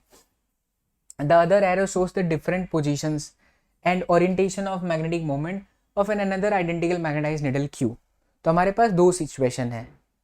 एक सिचुएशन में कह रहा है कि एक पॉइंट है O जहां पर मैग्नेटाइज्ड निडल है P, एरो बता रहा है मैग्नेटिक मोमेंट का डायरेक्शन साउथ से नॉर्थ, और बाकी जहां पर भी Q है वो दूसरा मैग्नेटिक निडल है, उसकी अलग अलग पोजीशन है. जैसे Q1, ये Q1 है, ये Q5 है ऊपर की तरफ, ये आपका Q6 है, ये आपका Q2 है, ये आपका Q3 है. Q3 कहाँ है, ये नीचे की तरफ है Q3. ठीक है, ये Q4 है. अब आगे बढ़ते हैं. पहला क्वेश्चन है, in which configuration the system is not in equilibrium. कौन से सिचुएशन में सिस्टम इक्विलिब्रियम में नहीं है. ओके, अब इक्विलिब्रियम में होने का क्या मतलब है, not in equilibrium and in equilibrium का क्या मतलब है. तो बच्चों जैसा कि आपको पता है टॉर्क का फॉर्मूला होता है mb sin थीटा. अगर इक्विलिब्रियम में होता तो टॉर्क 0 होता, और टॉर्क को 0 करने के लिए हमें थीटा 0 करना पड़ेगा, थीटा 180 करना पड़ेगा. लेकिन अगर थीटा 90 डिग्री है तो इसका मतलब है कि वो इक्विलिब्रियम में नहीं है. अब 90 डिग्री का मतलब क्या, वो 90 डिग्री मैग्नेटिक डाइपोल मोमेंट और मैग्नेटिक फील्ड के बीच का एंगल है। तो मैग्नेटिक डाइपोल मोमेंट किसका बच्चा लोग, ये रहा, कोई भी सिचुएशन आप ले लीजिए, राइट। ये आपका मैग्नेटिक डाइपोल मोमेंट का डायरेक्शन है। ध्यान दीजिएगा, ये जो P वाला है बच्चा, P, इसका मैग्नेटिक डाइपोल मोमेंट ऐसे ऊपर की तरफ है, मतलब साउथ ये है, ये नॉर्थ है। थोड़ा ध्यान से समझना, अंदर मैग्नेटिक फील्ड का डायरेक्शन ऐसा है, राइट। लेकिन अगर मैं इस लाइन की बात करूं, ये एक्सिस हुआ, ठीक है, और ये जो जस्ट मैंने अभी लाइन बनाई है इसे मैं इक्वेटर कह सकता हूं। हाँ, तो एक्सिस का मैग्नेटिक फील्ड का जो डायरेक्शन है, मैग्नेटिक मोमेंट का जो डायरेक्शन है, वो दोनों सेम डायरेक्शन में है। मैग्नेटिक डाइपोल मोमेंट भी ऐसा, मैग्नेटिक फील्ड भी ऐसा, साउथ से नॉर्थ। बट इक्वेटर पर अगर मैं जाऊं तो मैग्नेटिक फील्ड लाइन देखिए नॉर्थ से निकल के साउथ में जाती है, तो यहां पर जस्ट अपोजिट होता है। This is the direction of magnetic field, this is the direction of magnetic field. This direction of magnetic field is inside, or you can say the axis. Here on the equator it is perpendicular and opposite to that internal magnetic field. Try to understand. और ऐसे ही north से निकल करके south में जा रहा है, मतलब यहां पर भी ऐसा है मैग्नेटिक फील्ड का डायरेक्शन। अब हमें सिर्फ ये चेक करना है कि जो Q है, Q कहां पर एंगल 90 डिग्री बना रहा है, क्योंकि जहां जहां पर 90 बनाएगा वहां टॉर्क मिलेगा, जहां जहां टॉर्क मिलेगा तो इक्विलिब्रियम में नहीं है ना, इट्स नॉट इन इक्विलिब्रियम। तो 90 डिग्री कहाँ बना रहा है, देखिए Q2 पर बना रहा है, क्योंकि इसका मैग्नेटिक डाइपोल मोमेंट ऐसा है और मैग्नेटिक फील्ड ऐसी है। तो एक पोजीशन हो गया PQ2, फिर दूसरा है आपका यहाँ पर भी है, नहीं बच्चा, यहाँ पर 180 हो गया, टॉर्क आपका 0 हो जाएगा। देखिए ये ऐसा है और ये ऐसा है, ठीक है। Q1 हाँ हो जाएगा, क्योंकि ये ऐसा है मैग्नेटिक फील्ड लाइंस ऐसी जा रही है और इसका मैग्नेटिक डाइपोल मोमेंट ऐसा है, एंगल 90 डिग्री, तो Q1 भी है। तो आपके दो सिचुएशन मिल गए। ऐसे और भी सिचुएशन आप बना सकते हो, समझ गए अभी, ठीक है। दूसरे पर आता है, in which configuration is the system is in stable. Okay, stable का मतलब क्या है आपका, थीटा 0। अगर थीटा 0 है बच्चा लोग, थीटा 0 है बच्चा पार्टी, तो स्टेबल कंडीशन में थीटा 0 है। थीटा 0 देख लो अभी कहाँ पर है, थीटा 0 कहाँ पर है। तो M और B के बीच में एंगल 0 देखना है हमें। तो ये देखिए B का डायरेक्शन और ये यहाँ पर आपका स्टेबल सिचुएशन है, Q3 और ये दोनों का डायरेक्शन सेम है, करेक्ट। और कहाँ पर है, 180 पर भी देख सकते हैं ना, स्टेबल कंडीशन आपका 180 पर भी होगा, नहीं 180 पर आपका अनस्टेबल होता है, अनस्टेबल पे 180 होता है। तो 0 वाला तो एक ही सिचुएशन दिख रहा है मुझे, Q3, और कहीं है क्या, नहीं यहाँ पर भी नहीं है। हाँ Q6 पे ले सकते हैं, ऊपर की तरफ है, ये भी है PQ6, करेक्ट। ये हो गया। अनस्टेबल में आपको क्या चेक करना है, 180 चेक करना है। तो किताब आपके पास है हाथ में, चेक करिए और कमेंट करके बताइए, खत्म, ज़्यादा टाइम नहीं लेते इसमें, समझ गए। इट्स जस्ट अ गेम, हमें चेक करना है कहाँ थीटा 0 है, कहाँ 180 डिग्री है। ओके, सी पर आते हैं, which configuration correspond to the lowest potential energy among all the configuration. Lowest potential energy minus में MB कॉस थीटा, सबसे कम से कम क्या हो सकता है, जब हमारा थीटा 0 हो तब ये माइनस हो जाएगा। और थीटा 0 कहाँ पर है, एक ही जगह पर दिख रहा है, ये रहा। Here the dipole moment and the magnetic field lines both are in the same direction. See the dipole moment of Q3 and the magnetic field both are in the same direction. बच्चा लोग बीच बीच में शुक्ला जी परेशान कर देते हैं। हाँ जी, clear हो गया, ठीक है। तो थीटा 0 कहाँ पर दिख रहा है बच्चा, एक ही सिचुएशन जहाँ पर मैग्नेटिक फील्ड B और ये, कंफ्यूज ना हो, ये जो B है ना वो P का है, P का है, और ये जो Q है वो magnetic dipole moment of Q है। पूछा भी तो यही है कि P और Q का बताना है, तो P का डाइपोल मोमेंट और magnetic field both are in the same direction, because ये एक्सेस हुआ। और इक्वेटर पर जाएंगे ना, तो इक्वेटर पर बच्चा लोग मैग्नेटिक फील्ड लाइंस अंदर वाले के ठीक अपोजिट होती है। That's it. अच्छा सवाल है ये, आपके असर्शन रीजन नीट में खास ये बन सकते हैं। चलिए आगे बढ़ते हैं बच्चा लोग, अब पढ़ेंगे मैग्नेटिज्म एंड गाउस लॉ। ये 2 मार्क्स के लिए CBSE में लिखने को आ सकता है। पहले हमें गाउस लॉ याद होना चाहिए। गाउस लॉ क्या था, भूल गए, नहीं याद है sir. E dot DA is equal to sigma Q upon epsilon naught. Close loop के अंदर ही लगता है, जैसे ये क्लोज लूप है, आपके जितने भी चार्जेस हैं उन तमाम चार्जेस का algebraic sum divide by epsilon naught, ये आपका होता था गाउस लॉ। मतलब क्लोज लूप में चार्ज का होना जरूरी है, तभी हमें निकल सकता है हमारा इलेक्ट्रिक फील्ड, ठीक है। बट अगर मैं नॉर्मल एक मैग्नेट की बात करता हूँ, देखिएगा ध्यान से, बड़ी इंटरेस्टिंग चीज़ निकल के आएगी। ये नॉर्थ है, ये साउथ है, नॉर्थ से निकल करके फील्ड कहाँ जा रही है, साउथ में जा रही है, नॉर्थ से निकल के कहाँ जा रही है, साउथ में जा रही है। तो ये नॉर्थ से निकला और साउथ में गया, नॉर्थ से निकला और साउथ में गया, ऐसा। अगर मैं यहाँ पर कहीं पर भी क्लोज लूप इमेजिन करूँ, चलिए जैसे मान लीजिए कि मैंने ये क्लोज लूप इमेजिन करा, do you really think that in this confined और close loop the field lines are resting और the field lines are existing? क्या इस क्लोज लूप के अंदर फील्ड लाइंस एग्जिस्ट कर रही हैं? आंसर है हाँ सर, कर तो रही हैं, बट क्या रुकी हुई हैं? आंसर इज नो, क्योंकि फील्ड लाइंस जितनी इस क्लोज लूप में आई उनको साउथ में जाना चली भी गई। बट जरा इस केस को फील करिए, क्लोज लूप में स्टैटिक चार्ज हो सकते हैं, किसी भी कंडक्टर पे आप चार्ज रखते होता है, इवन किसी इंसुलेटर पर चार्ज रखते हो तो वो एज इट इज वहीं पड़ा रहता है शांति से, अरे भाई साहब मैं ऐसा ही रहूंगा, कंघी को रब करते थे ना बालों के साथ तो वहां तो जाता था, उसके ऊपर रहता था static charge. But here you can see the field lines are not existing here in this situation. Field lines are entering, leaving, आ रहे हैं जा रहे हैं। सो अगर सारे के सारे फील्ड लाइंस आकर के चले गए तो इसका मतलब ये हो सकता है कि जैसे यहाँ पर चार्ज थे, यहाँ पर कोई फील्ड लाइंस नहीं है, फील्ड लाइंस ही नहीं है, मतलब कि आके चली जा रही हैं, तो इसका मतलब फील्ड लाइंस को जनरेट करने वाले पोल स्ट्रेंथ का एग्जिस्टेंस यहाँ नहीं हो सकता। इसीलिए किसी भी क्लोज लूप के लिए अगर हम मैग्नेटिज्म का गाउस लॉ लिखना चाहें तो वो हो जाएगा बच्चा ई की जगह पर बी, फिर d A is equal to 0। That's it for any close loop. Line integration नहीं बोलेंगे इसको, surface integration of magnetic field, इसे बोलते हैं सरफेस इंटीग्रेशन। लाइन इंटीग्रेशन में ई डॉट डी एल होता है, ये सरफेस इंटीग्रेशन है, डी ए है ना इसीलिए। For any close loop the surface integration of magnetic field is always equals to 0। This is the statement of Gauss law for magnetism. That's it, ठीक है। चलिए तो ये भी हो गया बच्चा, यही चीज़ आपकी किताब में लिखा हुआ है, पेज नंबर 142 पर है। आइए आगे बढ़ते हैं, आपके टेक्स्ट बुक का एक एग्जाम्पल है।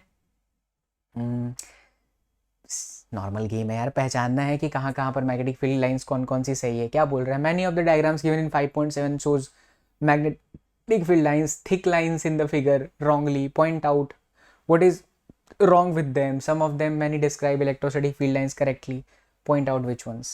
कह रहा है कि पॉइंट आउट करिए कहाँ गलत जा रहे हैं।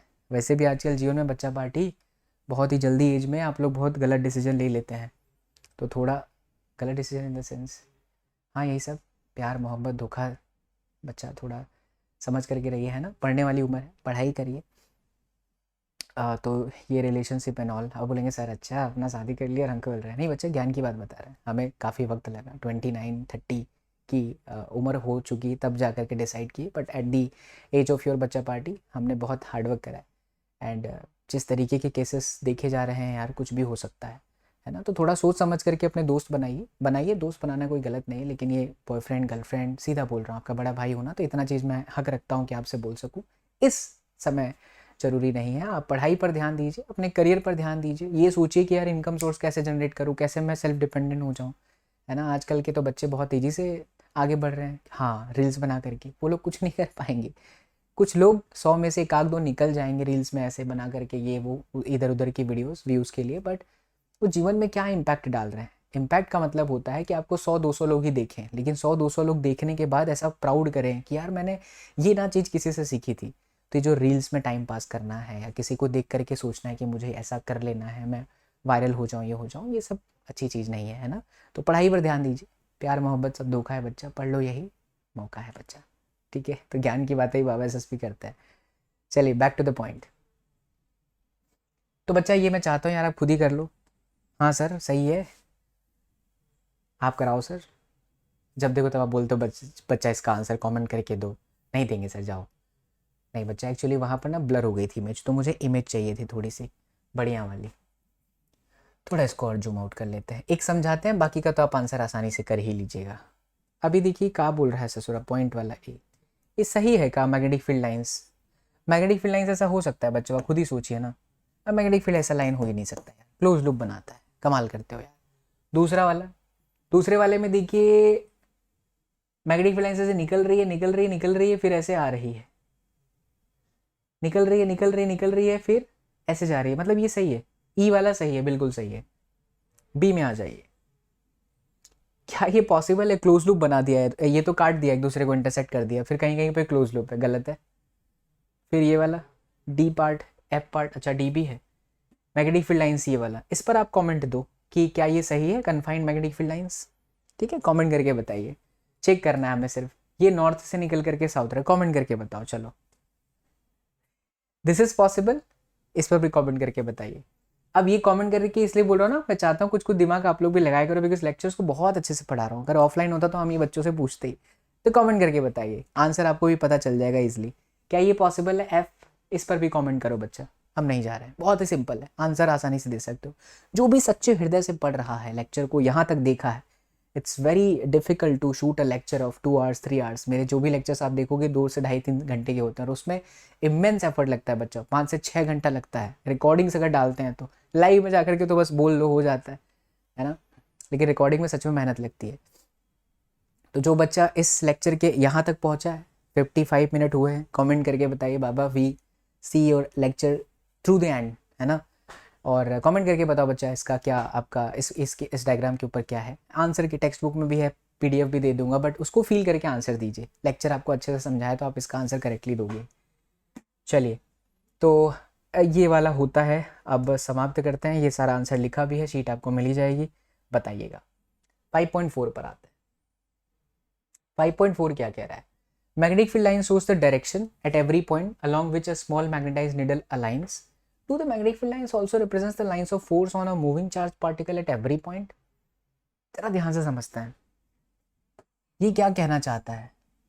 जैसे ये नॉर्थ है, ये साउथ है, तो मैग्नेटिक फील्ड लाइंस किसी भी पॉइंट पर अगर हम एक टेंजेंट खींचते हैं तो क्या वो मैग्नेटिक फील्ड लाइंस की डायरेक्शन देता है? देखो क्या लिखा है, magnetic field line shows the direction at every point along which a small magnetized needle aligns. जहाँ जहाँ पर मैग्नेटिक नीडल्स अलाइन कर रहा है तो वो टेंजेंट का ही डायरेक्शन हुआ ना, तो yes it's right. But do the magnetic field lines also represents, हाँ जी बच्चा फिर से इसको समझते हैं।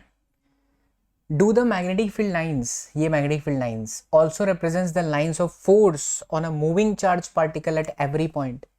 क्या हर एक पॉइंट पर चार्ज पर लगने वाले फोर्स को भी यही मैग्नेटिक फील्ड लाइंस रिप्रेजेंट करता है?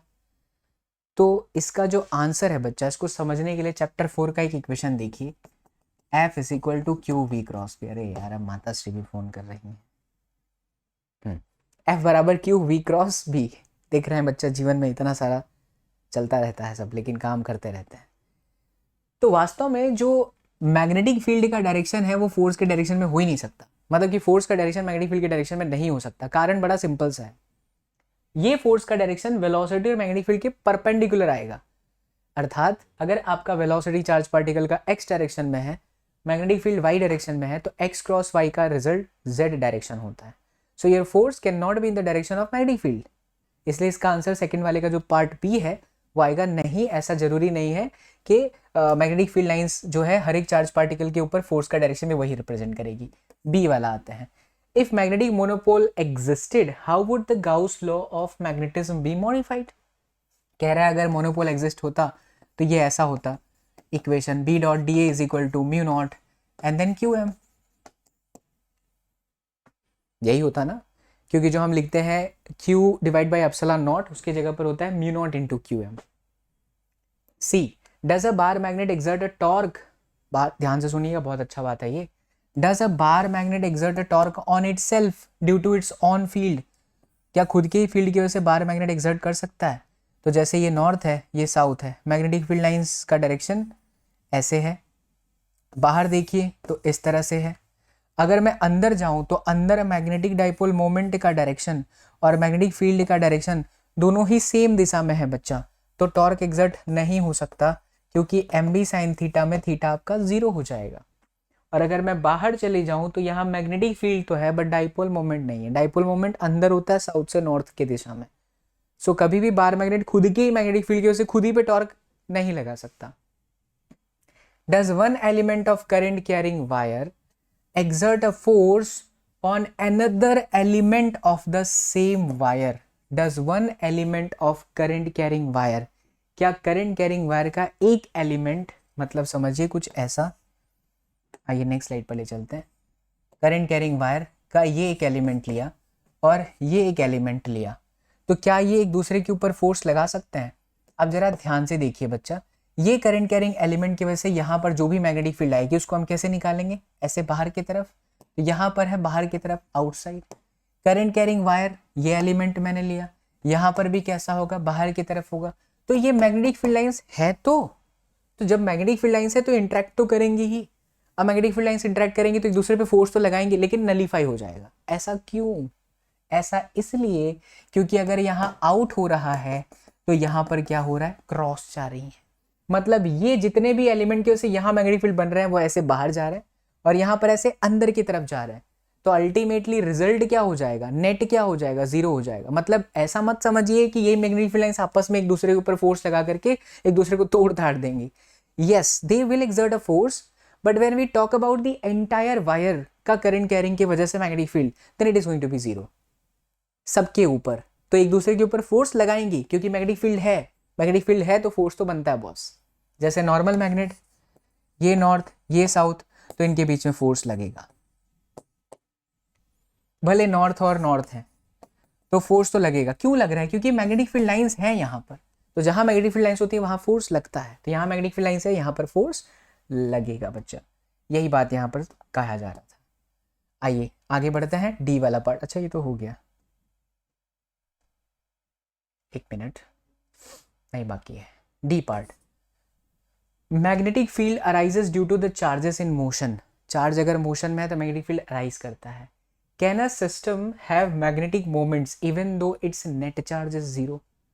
क्या सिस्टम के पास मैग्नेटिक मोमेंट हो सकता है भले ही उसका नेट चार्ज जीरो हो? तो इसका आंसर है यस, क्योंकि मैग्नेटिक मोमेंट जो होता है बच्चा वो साउथ से निकल करके नॉर्थ में जाता है। अभी आप आगे पढ़ेंगे इसी लेक्चर के अंदर कि बहुत सारे मटेरियल्स ऐसे हैं जैसे डायमैग्नेटिक मटेरियल, पैरामैग्नेटिक मटेरियल। तो डायमैग्नेटिक पैरामैग्नेटिक में नेट चार्ज भले ही जीरो हो बट चार्जेस तो हैं। चार्जेस हैं तो वो ऑर्बिट में घूम तो रहे, और अगर वो ऑर्बिट में घूम रहे हैं तो they are producing orbital magnetic moment, क्योंकि जो इलेक्ट्रॉन होता है वो एक तरह का चार्ज है, वो ऑर्बिट में घूम रहा है creating a current, and current carrying charge can current carrying things can generate a magnetic field. So obviously there is a magnetic moment. तो अगर भले net charge zero but charge तो है, चार्ज है तो वो घूम रहा है तो मैग्नेटिक मोमेंट है। तो इसका आंसर आप क्या लिखेंगे? Yes, if the net charge is zero still there will be a chance of magnetic moment. चलिए बच्चा आगे बढ़ते हैं। अब हमें सीखने को मिलेगा इस चैप्टर में अगला portion, that is all about magnetization and magnetic intensity. यहाँ पर एक प्यारी सी चीज़ हम सीखेंगे, बहुत इंटरेस्टिंग चीज़ है, ध्यान से सुनना, मजा आएगा। और बहुत डिटेल में मैं आपको इसको लेकर के जाऊंगा, बिकॉज एक बार फील कर लोगे तो कभी भी गलती नहीं करोगे। पहले समझते हैं मैग्नेटाइजेशन एंड मैग्नेटिक इंटेंसिटी है क्या। तो दोनों याद रखिएगा। अभी देर से जैसे जैसे लेक्चर में आगे बढ़ोगे, सुनोगे ध्यान से, तो आपको पता चलेगा यार दोनों एक तरह के करंट ही हैं। दोनों एक तरह के क्या है? करंट ही है। यस बिल्कुल, यू हर्ड मी करेक्ट। दोनों एक तरह के करंट है, लेकिन एक जनरेटर है और दूसरा काम करता है किसी डी मैग्नेट वाले मटेरियल को मैग्नेट करने में। सर क्या बोल गए? एक बार समझाओ फिर से, ध्यान से देखिए। जैसे मान लीजिए बच्चा लोग, यहां पर एक मटेरियल है, ठीक है, इसके अंदर ना मैग्नेटिक मोमेंट है, सब रैंडम डायरेक्शन में, ठीक है, मैग्नेटिक मोमेंट है सब रैंडम डायरेक्शन में। तो अगर ये रैंडम डायरेक्शन में मैग्नेटिक मोमेंट है तो इसका नेट मैग्नेटिक मोमेंट कितना है? जीरो है। वहीं एक अच्छा मटेरियल है जिसमें मैग्नेटिक मोमेंट एक ही डायरेक्शन में है,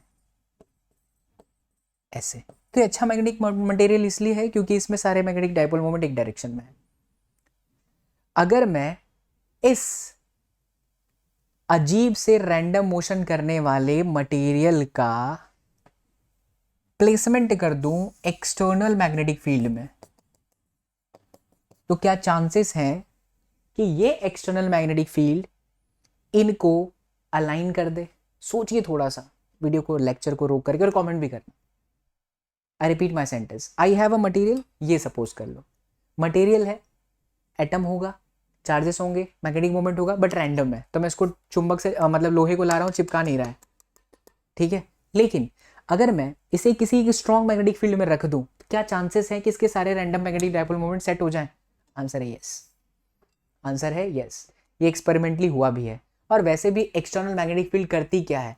अंदर के डायपोल मोमेंट को अलाइन करने का काम करती है। ये बिल्कुल वो बात हो गई कि एक्सटर्नल इलेक्ट्रिक फील्ड में हम चार्ज को रखते हैं तो वो चार्ज फोर्स एक्सपीरियंस करता है, in the direction of electric field चलने लगता है। ऐसे ही यहाँ पर भी होता है कि जितने भी नेट डाइपोल मोमेंट हैं बच्चा, वो अपने आप को अलाइन करने की कोशिश करते हैं।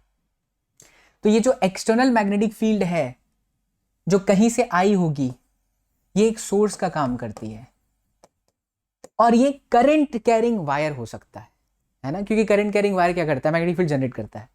मैं अपनी मर्जी से इस एक्सटर्नल मैग्नेटिक फील्ड को बढ़ा सकता हूं if I increase the value of current. Correct ना बच्चा लोग?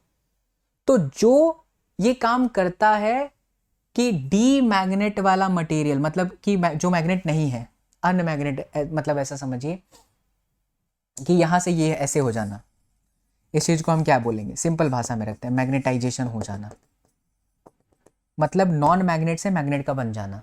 और ये नॉन मैग्नेट से मैग्नेट कौन बना रहा है? ये एक्सटर्नल मैग्नेटिक फील्ड सोर्स बना रहा है, और इसी को कहते हैं मैग्नेटाइजेशन। तो जो बनाता है नॉन मैग्नेटिक मटेरियल से मैग्नेटिक मटेरियल, उसे हम कहते हैं मैग्नेटाइजेशन। और वो कोई करंट कैरिंग वायर हो सकता है, क्योंकि आप अपनी मर्जी से बढ़ाना चाहते हो। अगर आपको मैग्नेट लोगे तो उस मैग्नेट की प्रॉपर्टी को आप चेंज नहीं कर सकते, लेकिन अगर आप एक वायर लेते हो, बैटरी का वोल्टेज बढ़ा दो, करंट बढ़ जाएगा, मैग्नेटिक फील्ड बढ़ जाएगी, मैग्नेटिक फील्ड बढ़ेगी तो बहुत तेजी से ये सब अलाइन हो जाएंगे। तो किसी नॉन मैग्नेट का मैग्नेट में कन्वर्ट हो जाना is magnetisation, it's a magnetisation. ठीक है? नहीं, मैंने शायद थोड़ा अलग बोला तो माफी चाहूंगा बच्चा, एक बार फिर से समझ लेते हैं, कोई दिक्कत नहीं है, आराम से समझते हैं। किसी नॉन मैग्नेट का मैग्नेट में कन्वर्ट हो जाना, लिखा भी यहाँ पर, दिस इज मैग्नेटाइजेशन, मैग्नेटाइजेशन। और जो ये करता है external source, current carrying wire, वो है मैग्नेटिक इंटेंसिटी। यानी इतना तो कंफर्म हो गया कि magnetic intensity is a kind of current, है ना, जो ये कर रहा है। अभी अभी प्रूफ करूंगा कि मैग्नेटाइजेशन भी करंट ही है। समझ गए बात? ठीक है, चलिए अब इसको थोड़ा बढ़िया से ले चलते हैं, समझाते हैं। डेरिवेशन आपके सीबीएसई बोर्ड में नहीं है, बट डेरिवेशन के माध्यम से आप यहाँ पर फॉर्मूले को समझोगे बच्चा लोग, थोड़ा समझ लीजिए, मज़ा आएगा आपको, अच्छा भी लगेगा। जैसे ये है हमारा वो सोर्स, ठीक है, जो कि एक सोलेनोइड ही है। करंट घुसी, करंट निकली, बैटरी मैंने लगा दिया V वोल्टेज का। पक्की बात? ठीक है सर, कोई बुराई वाली बात नहीं है। करंट चल रहा है, करंट आ रहा है, इसके आसपास बन गई ये एक्सटर्नल मैग्नेटिक फील्ड। अब मैं लेने जा रहा हूं एक मटेरियल जो कि नॉन मैग्नेट है, और उस मटेरियल को मैंने इसके अंदर इस सोलेनोइड के कोर में रख दिया। ये वो मेरा नॉन मैग्नेट मटेरियल है जिसका मैग्नेटाइजेशन होने वाला है। ठीक है बच्चा? देखिए, समझने की बात है, समझोगे तो मजा आएगा। पहले करंट फ्री में चल रही है, फ्री मतलब फ्री करंट है, उसको कोई काम नहीं करना है, तुम बस चलो। जब ये मैग्नेट नहीं, ये नॉन मैग्नेटिक मटेरियल नहीं है, तब इस स्पेस में जो मैग्नेटिक फील्ड जनरेट हो रही थी वो था B is equal to mu naught small ni। पक्की बात? ठीक है। यहां पर हम ये जो स्मॉल ni है ना बच्चों, उसको हम IF से रिप्रेजेंट कर देते हैं। IF का मतलब यहां लिख देता हूं, IF is equal to capital N I upon में L। Free current per unit length, total free current per unit length, कितने लेंथ में फ्री करंट पहले दौड़ रहा था, वही हमारा मैग्नेटिक फील्ड है इनिशियली। इसको मैं बी नॉट कह दूं, बी नॉट मतलब इनिशियल वाला, जब हमारा ये मैग्नेट नहीं है तब, सॉरी नॉन मैग्नेट नहीं है तब। अब जब हमने नॉन मैग्नेटिक मटेरियल इसके अंदर रख दिया तो अंदर क्या हो रहा है जरा उसको समझो यार, फील करो, बहुत मजा आएगा। जैसे ये मटेरियल था, इसको इसके अंदर मैंने खुपच करके रख दिया, तो अब धीरे धीरे होगा क्या, एक्सटर्नल मैग्नेटिक फील्ड इसके अंदर नेट मैग्नेटिक डाइपोल मोमेंट को सेट करेगी। आई रिपीट माय सेंटेंस, अंदर पहले जो रैंडम डायरेक्शन में थे उसको एक्सटर्नल मैग्नेटिक फील्ड सेट करेगी, है ना। तो धीरे धीरे इसके पूरे वॉल्यूम में मैग्नेटिक डाइपोल मोमेंट जन्म ले लेगा। थोड़ा सा इस चैप्टर को रिलेट करो चैप्टर 2 के साथ, प्लेलिस्ट में आपने देखा होगा, अगर लेक्चर फॉलो कर रहे हो तो दिल से, नहीं फॉलो करो तो एक बार देख लेना, मजा आ जाएगा। चैप्टर 2 में एक वर्ड आया था पोलराइजेशन। तो पर यूनिट वॉल्यूम में जितना इलेक्ट्रिक डाइपोल मोमेंट होता है उसे हम कहते हैं पोलराइजेशन। उसी तरह से पर यूनिट वॉल्यूम में इस मटेरियल के पूरे वॉल्यूम में जितना मैग्नेटिक डाइपोल मोमेंट जन्म लिया उसे हम कहते हैं मैग्नेटाइजेशन। तो मेरी प्यारी बच्चा पार्टी, मैग्नेटिक डाइपोल मोमेंट का मतलब हुआ net magnetic dipole moment per unit volume. और मैग्नेटिक डाइपोल मोमेंट क्या होता है, तो ये होता है NI and then A, but ये I के जगह पर मैं IB लिखूंगा। अब IB किस लिए, चैप्टर 2 में मैंने कराया था बाउंड सरफेस चार्ज डेंसिटी, कुछ कुछ याद आ रहा है? चैप्टर 2 में था बच्चा लोग, कैपेसिटर के दो प्लेटों के बीच में हम स्लैब रखे थे तब। वो बाउंड चार्ज डेंसिटी क्यों आया था? Because of external charges of the capacitor. Capacitor के जो प्लस थे ना वो डाइलेक्ट्रिक स्लैब के माइनस को पकड़ के रखे थे, और जो कैपेसिटर के माइनस थे ना वो डाइलेक्ट्रिक स्लैब के प्लस को पकड़ के रखे थे। यस और नो? Yes sir. उसी तरह से जरा सोच के देखिए कि अगर मेरा एक्सटर्नल फ्री करंट जीरो हो जाए तो अंदर क्या औकात हो सकती है इस नॉन मैग्नेटिक मटेरियल के मैग्नेटाइजेशन की? नहीं। यानी अंदर वाली करंट को बांध करके रखा है कौन? External magnetic field. समझ गए? इसीलिए इसे हम कहेंगे bound current divided by volume. Area into length ले लो, तो ये देखो एरिया से एरिया कटा। Now see this N I B upon L, N I upon में एल आई का आई एफ था, इसको हम आई एफ कर देते हैं, तो ये आपका स्मॉल आई बी हो गया। प्रूफ हुआ कि नहीं वो बात? इसी पर बेस्ड आपका नेक्स्ट एग्जाम्पल है, तो ये बच्चा जो समझ जाता है उसको मजा आ जाता है। और वहां देखिए पोलराइजेशन आपका सिग्मा भी आया था, bound surface charge density was your polarisation, और यहाँ पर मैग्नेटाइजेशन आया बाउंड करंट, क्योंकि चार्ज से इलेक्ट्रिक फील्ड का जन्म होता है और करंट से मैग्नेटिक फील्ड का जन्म होता है। तो करंट से मैग्नेटिक फील्ड मैग्नेटाइजेशन, चार्ज से electric field polarisation. Got the point? This is the beauty of physics. If you feel the physics, trust me, you will be in love with physics. Question solve करने से, marks का पीछा करने से subject का कुछ होता नहीं है बच्चा। मार्क्स आपका पीछा करते करते खुद ब खुद चलती आएगी अगर आप सब्जेक्ट को इतना अच्छे से पढ़ लो कि आपको सब समझ में आने लगे। ठीक है, चलिए। तो अब मेरे पास दो करंट है, एक जो ये पीले वाले वायर से गुजर रही है फ्री, और दूसरा जो इसके अंदर बाउंड करंट में आ गई। बाउंड करंट आ गई मतलब तो उसमें मैग्नेटिक डायपोल मोमेंट आया ना। मैग्नेटिक डायपोल मोमेंट करंट से ही तो आता है। तो पहले सब रैंडम थे इस नॉन मैग्नेटिक में, लेकिन अब एक्सटर्नल वाले आईएफ ने अंदर एक ऐसा इलेक्ट्रॉन को घुमा दिया, सर्कुलेट कर दिया, बाउंड करंट। तो अब कुल मिलाकर के इस पूरे रीजन में दो करंट है, एक आईएफ और एक आईबी। तो नेट मैग्नेटिक फील्ड कितना हुआ?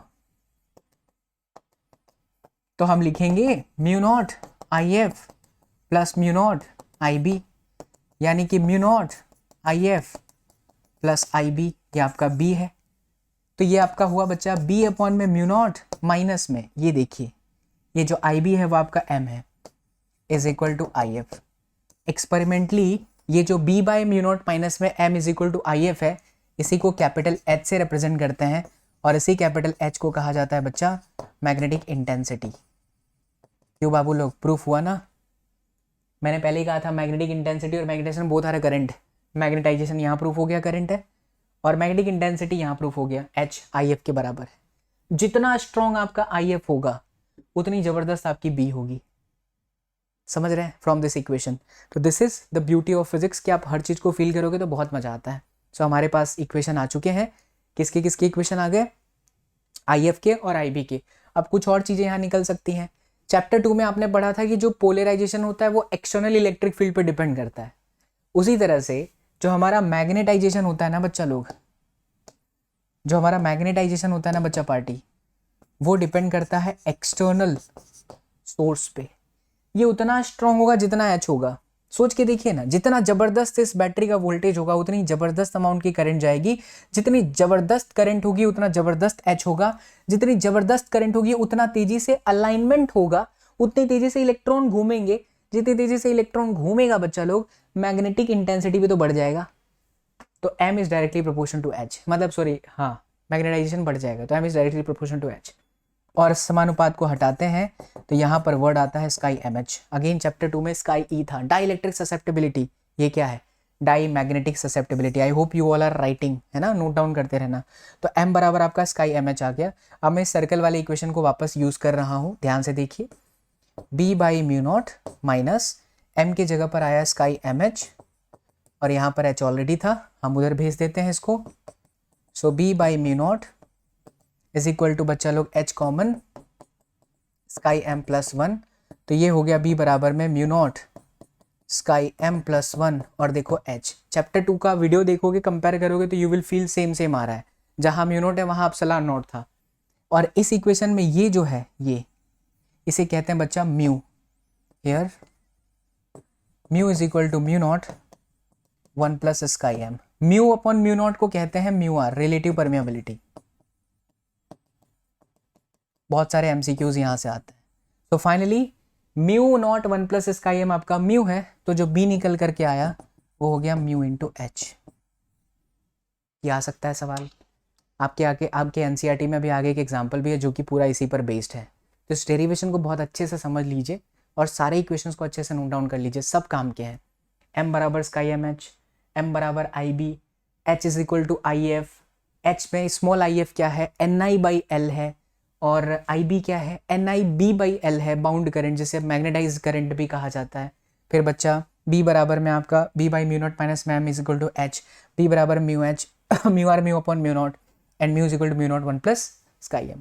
कई बार एमसीक्यू सीबीएसई बोर्ड में ऐसे भी पूछा गया है कि अगर हमारे स्काई एम की वैल्यू इतनी है 1000 तो बताइए म्यू आर कितना होगा। तो म्यू आर बराबर वन प्लस स्काई एम है ना, कहाँ गया ये रहा वन प्लस स्काई एम, ये 1000 है ना तो म्यू आर 1001 हो जाएगा। या म्यू आर 500 है तो बताओ स्काई एम कितना 499। तो ये वही बच्चा कर पाएगा जिसने इसको समझा है और समझने के बाद इसको अच्छे से नोट डाउन करा है।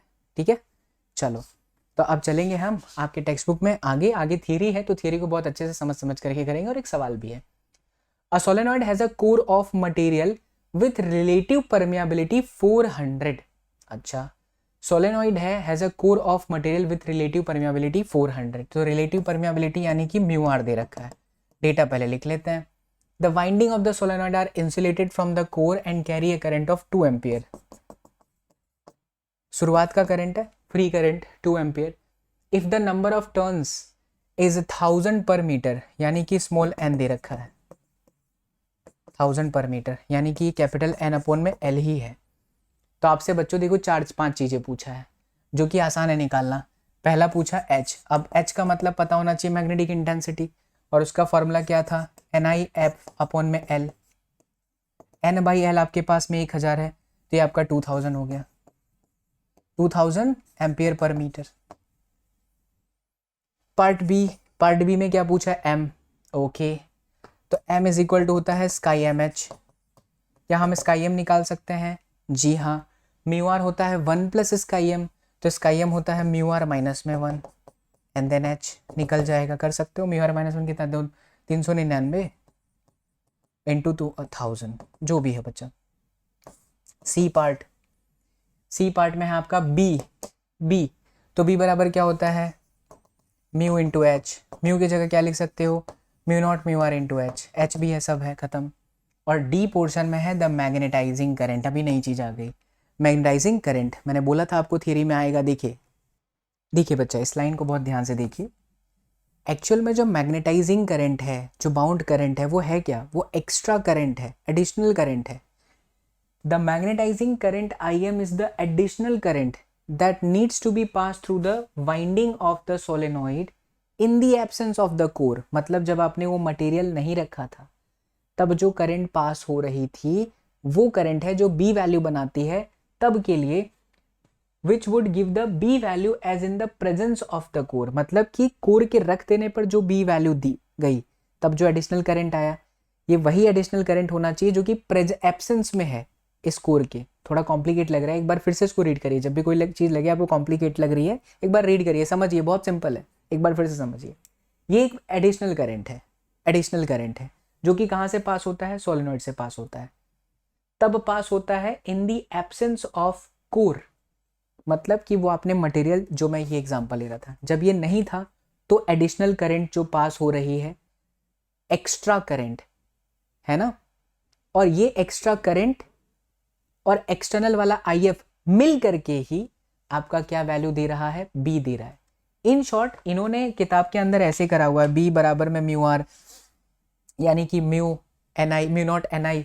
तो आपको क्या करना है, अगर आप इस इक्वेशन का यूज करके, इन्होंने बोल दिया दोनों करंट का सम है म्यू एन आई, बट यहाँ पर इन्होंने रिलेटिव ले लिया है क्योंकि कोर का एब्सेंस है, तो mu R N I plus mu R N I M, और यहाँ से इन्होंने आई एम को सब्जेक्ट बनाया। आप सिंपल एक काम करो, आप एम निकाल लो, क्योंकि मैग्नेटाइजिंग करंट ही आपकी एक्स्ट्रा वो करंट है ना आई बी वाली। तो इसको निकालने के लिए आप क्या करो बच्चा लोग, ई वाला इक्वेशन का यूज कर लो। कहाँ गया हमारा equation, B by mu naught minus M is equal to I F. Just find out M, you will get the same answer, trust me. ठीक है, और अगर दिक्कत आए तो कमेंट करना, बट आएगा आंसर। चलिए, इतना कॉम्प्लिकेट करने की आवश्यकता नहीं है। अब हम आगे बढ़ेंगे, अब हम पढ़ेंगे मैग्नेटिक प्रॉपर्टीज ऑफ मटेरियल्स की। देखिए बच्चों 3 तरह के मैग्नेटिक मटेरियल्स हैं, पैरामैग्नेटिक, डायमैग्नेटिक एंड फेरोमैग्नेटिक। थोड़ा सा ऊपर से समझिए, ताकि हम डीप में जाए तो पहले मजा आए। पहले ऊपर ऊपर से समझिए। ऊपर ऊपर से क्या है, पैरामैग्नेटिक एक ऐसा मटेरियल हो गया जो एक्सटर्नल मैग्नेटिक फील्ड में जाते ही अट्रैक्शन महसूस करता है। अब ऐसे बहुत सारे मटेरियल हो सकते हैं बेस्ड ऑन उनका इलेक्ट्रॉनिक कन्फिगरेशन, बेस्ड ऑन उनका nature in external magnetic field classify किया गया है कि जैसे मान लो हमारे पास में ये दो मैग्नेटिक मटेरियल है, एक ये है और एक ये है। इसको मैंने एक्सटर्नल 100 टेस्ला में रखा तो ये दूर भाग गया, इसको रखा तो ये अट्रैक्ट हो गया, तो जो अट्रैक्ट हो गया उसको बोला गया पैरामैग्नेटिक, है ना। जो दूर भाग गया उसको बोला गया डायमैग्नेटिक। जो बड़ी तेजी से अट्रैक्ट हुआ एक और मटेरियल है, जैसे ये 100 टेस्ला बड़ी तेजी से स्ट्रांगली अट्रैक्ट हो गया, उसको बोला गया फेरामैग्नेटिक। अब डीप में घुसते हैं कि ऐसी क्या खास बात है, ऐसी क्या खास बात है जो बड़ी तेजी से अट्रैक्ट होता है, रिपेल होता है और थोड़ा सा अट्रैक्ट होता है। तो जो स्ट्रांगली अट्रैक्ट हो जाए, जो नॉर्मली अट्रैक्ट हो और जो रिपेल हो, इस प्रॉपर्टी के बेसिस पे हमने 3 मटेरियल्स को क्लासिफाई करा है। रिपेल होता है उसको डायमैग्नेटिक कहते हैं, कुछ आपने केमिस्ट्री में पढ़ा होगा। अट्रैक्ट होता है वो पैरामैग्नेटिक होता है, और जो बच्चा स्ट्रांगली अट्रैक्ट होता है उसको फेरोमैग्नेटिक कहते हैं। ठीक है, ये चीज आपको समझ पड़ गई। अब हम एक एक करके आपके पूरे टेक्स्ट बुक का निचोड़ लेकर के समझते हैं कि क्या क्या मुद्दे हमें समझने हैं। आइए, सबसे पहले हम पढ़ेंगे पैरामैग्नेटिक, सॉरी डायमैग्नेटिक। आपकी किताब में पहले डायमैग्नेटिक है तो डायमैग्नेटिक से स्टार्ट करते हैं। तो की पॉइंट्स याद रखो, पूरा एनसीईआरटी का निचोड़ ले लेते हैं, की पॉइंट्स। आइए देखिए, आपका पहला मुद्दा जो है आपके एनसीईआरटी में क्या है उसको समझते हैं और फिर उसके पॉइंट्स बनाते हैं। जितना बढ़िया पॉइंट्स बनाएंगे उतना आपको लिए बेनिफिट हो जाएगा। तो ये रहा हमारा पैरामैग्नेटिक, थोड़ा छोटा कर लेते हैं। चलिए भैया, किधर गया किधर गया किधर गया किधर गया, हाँ ये रहा हमारा diamagnetism. Diamagnetism material, diamagnetic material में प्रॉपर्टी होती है डायमैग्नेटिज्म की। तो जरा देखिए पहला मुद्दा क्या लिख रहा है, diamagnetic substance are those which have tendency to move from stronger to the weaker part of the external magnetic field. मतलब ये एक्सटर्नल मैग्नेटिक फील्ड में आया, इसने रिपल्सिव फोर्स महसूस करा। रिपल्सिव फोर्स महसूस करा मतलब जहां ज्यादा मैग्नेटिक फील्ड है उससे दूर भागने की कोशिश कर रहा है, तो स्ट्रॉन्गर मैग्नेटिक फील्ड से लोअर मैग्नेटिक फील्ड की तरफ भागने की कोशिश करेगा, ऐसा। ठीक है, फिर in other words, unlike the way the magnet attracts metals like iron, it would repel a diamagnetic substance। जैसे एक मैग्नेट आयरन को चिपका ले रहा है, अगर वही आयरन एक डायमैग्नेटिक मटेरियल होता तो ये उसको क्या कर देता बच्चा, रिपेल कर देता। ये बात समझ पड़ी। तो हमने यहाँ पर क्या मुद्दा समझ लिया, पहला वाला, पहले तो हमें यही हो गया कि रिपेल होता है, और दूसरा हायर मैग्नेटिक फील्ड से कहाँ पर भागने की कोशिश करता है, ये लोअर मैग्नेटिक फील्ड की तरफ चलने की कोशिश करता है। हायर से कहाँ जाता है, लोअर मैग्नेटिक फील्ड की तरफ जाता है। अब आगे आते हैं, अरे भैया हाँ, अब देखिए यहाँ पर बोल रहा है कि figure shows a bar of diamagnetic material. तो जरा डायग्राम देख लीजिए, आपको देख के ही पता चल जाएगा कौन सा वाला, ए वाला हिस्सा। ये जो है वो आपका एक्सटर्नल मैग्नेटिक फील्ड के अंदर का सिस्टम दिखा रहा है कि अगर ये डायमैग्नेटिक मटेरियल है तो ये एक्सटर्नल मैग्नेटिक फील्ड को रिपेल कर देगा। मतलब इसके अंदर जो मैग्नेटिक मोमेंट बन रहा है वो एक्सटर्नल मैग्नेटिक फील्ड का सपोर्ट नहीं करता, अपोज करता है। बोलता है भाई तुम मुझ में से मत जाओ यार, भाग जाओ, तुम मुझ में से मत जाओ, तुम मुझ में से भाग जाओ। ऐसा इसलिए भी होता होगा बच्चा, जरा देखिएगा ध्यान से, इस चीज को समझते हैं। External magnetic field behaviour, external magnetic field में कैसा बिहेव कर रहा है। तो ये हमने बनाया हमारा डायमैग्नेटिक मटेरियल, और एक्सटर्नल मैग्नेटिक फील्ड में से ये इस तरीके से जा रहा है। मतलब एक्सटर्नल मैग्नेटिक फील्ड इसमें से पास नहीं होगी, इक्का दुक्का ही पास होगी, ऐसे इस तरीके से। चलिए बच्चा, आप थोड़ा सा और पूरा रिसर्च करके आपके टेक्स्ट बुक की लाइन को और शॉर्ट में बताते हैं बढ़िया से। तो आप अभी टेक्स्ट बुक में देखें कि ऐसा कुछ डायग्राम था। अब थोड़ा सा कुछ डिटेल में समझते हैं, डीप में समझते हैं। ये ऐसा डायग्राम ऐसा क्यों हो जा रहा है कि मतलब एक्सटर्नल मैग्नेटिक फील्ड में जब इसको लेकर के गया तो ये फील्ड लाइंस को रिपेल कर रहा है। वो इसलिए होता है बच्चा क्योंकि अंदर इस डायमैग्नेटिक के एटम्स तो हैं, एटम्स है तो उसके अंदर पे चार्ज होंगे, इलेक्ट्रॉन्स होगा, वो घूम रहा है, वो घूमते वक्त करंट बना रहा है। फील करिएगा इस बात को। इस करंट की वजह से भी एक मैग्नेटिक फील्ड जनरेट होती है और मैग्नेटिक मोमेंट आता है, इसको कहते हैं ऑर्बिटल मैग्नेटिक मोमेंट। ये मैग्नेटिक मोमेंट इस तरीके से सेट करता है कि एक्सटर्नल का अपोज कर ले। तो एक्सटर्नल की मैग्नेटिक फील्ड ऐसे है और अंदर मैग्नेटिक मोमेंट ऐसा है, अपोज कर रहा है। तो देखिए बाहर वाली मैग्नेटिक फील्ड लाइंस नॉर्थ से साउथ चल रही है, तो इसका ऐसा है, तो ये भी नॉर्थ और ये भी साउथ, तो ये अपना मैग्नेटिक फील्ड ऐसे निकालने की कोशिश करेगा, इसीलिए फील्ड लाइंस रिपल्सिव फोर्स महसूस करती हैं। तो एक्सटर्नल मैग्नेटिक फील्ड में जब मैं डायमैग्नेटिक मटेरियल को रखूंगा तो ऐसा डायग्राम बनेगा। Is it clear? ठीक है। इसके कुछ एग्जाम्पल हैं, बिस्मथ है, कॉपर है, लीड है, सिलिकॉन है, नाइट्रोजन है, एसटीपी है, टेक्स्ट बुक में ही है एग्जाम्पल, इसको याद कर लीजिए, पता होना चाहिए कि क्या होता है। पैराग्राफ जब आप पढ़ेंगे एकदम लास्ट में ना ये लिखा हुआ है कि सबसे बढ़िया एग्जॉटिक जो डायमैग्नेटिक मटेरियल होता है, बेस्ट एग्जाम्पल है सुपर कंडक्टर्स का। सुपर कंडक्टर्स क्या होते हैं? सुपर कंडक्टर जो पता ही चल रहा है जिसकी कंडक्टिविटी सबसे ज्यादा हो, जो सबसे अच्छे डायमैग्नेटिक मटेरियल होते हैं वो सुपर कंडक्टर्स होते हैं, और ये एक्सटर्नल मैग्नेटिक फील्ड में ना पूरी तरह से रिपल्सिव फोर्स महसूस करते हैं। इस टेक्निक का जो यूज होता है बच्चा, वो लेटेस्ट जो आपकी मैग्नेटिक ट्रेन होती है वहां पर किया जाता है। जरा सोच करके देखिए, गाड़ी से चलना ज़्यादा डिस्टेंस कवर करेंगे आप, सिंपल भाषा में समझा रहा हूँ, या एरोप्लेन से? ऑब्वियसली सर एरोप्लेन से। ऐसा क्यों होता है? आम लैंग्वेज में समझिए, गाड़ी से आपको बहुत सारे रेजिस्टेंस महसूस होते हैं। एक तो टायर का, रोड के साथ फ्रिक्शन है, फिर ट्रैफिक है। ट्रैफिक तो एक बहुत बड़ी समस्या हो गई, ठीक है, मेन चीज़ फ्रिक्शन है जो स्पीड को थोड़ा कम करता है। लेकिन हवा में एयर का रेजिस्टेंस इतना ज़्यादा नहीं है, ट्रैफिक भी नहीं है, तो जुप करके आप निकल गए एयर में। वही टेक्निक का यूज़ है ना जमीन पर, जो रेलवे की पटरियां होती हैं वो भी सुपर कंडक्टर्स की बनाई जाती हैं, और ऊपर का ये जो पहिया होता है मैग्नेट का, ऐसे ये बहुत डीप फिजिक्स है, लेकिन मैं आपको इस तरीके से एक्सप्लेन कर रहा हूँ कि आपको इंटरेस्ट है, और अगर डीप में समझना हो तो इस पर अलग से वीडियो बनाऊंगा, चिंता मत करिए। तो जो सुपर कंडक्टर्स होते हैं वो पूरी तरह से मटेरियल को रिपेल करके रखते हैं, ठीक है। तो अगर ये रिपेल रहेगा तो हवा में रहेगा, और हवा में रहेगा तो बहुत स्पीड में चलेगा। तो इस कॉन्सेप्ट का यूज़ किया जाता है, इसको सुपर कंडक्टर्स बोलते हैं। मैग्नेटिक ट्रेन के अंदर इस कॉन्सेप्ट का यूज़ किया जाता है, ठीक है। ये आपके मेन मुद्दे हो गए आपके डायमैग्नेटिज्म के, जो कि आपके टेक्स्ट बुक में लिखा है। एक और पैराग्राफ है बच्चा बीच में, इस सुपर कंडक्टर के और जो एग्जाम्पल दिया उसके बीच का पैराग्राफ, जरा आइए उसको भी आपको एक्सप्लेन करता हूँ। इसको मुद्दा मैंने नहीं बनाया, हाँ ये याद रख लीजिएगा कि डायमैग्नेटिक का स्काई जो होता है -1 होता है और μr 0 होता है, ये MCQ हो सकता है। अब जरा यहाँ आते हैं, इस चीज को ध्यान से समझना। The simplest explanation for diamagnetism is as follows. Explain करूंगा, ध्यान से देखिए। Electrons in an atom orbiting around nucleus possess orbiting angular momentum या ऑर्बिटिंग डाइपोल मोमेंट। जैसा कि मैंने आपको बताया कि किसी भी एटम के अंदर इलेक्ट्रॉन है, वो घूम रहे हैं तो डाइपोल मोमेंट रख रहे हैं, angular momentum according to Bohr's model. Angular momentum या ऑर्बिटल डाइपोल मोमेंट समझिए। These are orbiting electrons equivalent to current carrying loop. Electron चल रहा है तो करंट कैरिंग लूप की तरह बिहेव करेगा, and thus possess orbital magnetic moment. आगे ऑर्बिटल और magnetic moment. Diamagnetic substance are the ones, diamagnetic substance वो होते हैं in which resultant magnetic moment in a atom is 0। तो डायमैग्नेटिक के अंदर, एटम के अंदर इलेक्ट्रॉन्स हैं, लेकिन सारे के सारे जितने भी एटम्स हैं, सभी एटम के अंदर के रहे हुए इलेक्ट्रॉन से बनते डाइपोल मोमेंट रैंडम है। अभी आपको सिखाया था जब मैग्नेटाइजेशन और मैग्नेटिक इंटेंसिटी हम पढ़ रहे थे, उसमें मैंने आपको क्या बताया कि डायरेक्शन देखिए अपोजिट है, मतलब रैंडम है, तो वो नॉन मैग्नेट है। तो डायमैग्नेटिक वो है जिसके अंदर मैग्नेटिक मोमेंट है, बट इस तरह से है कि सब रैंडम है। रैंडम क्यों है?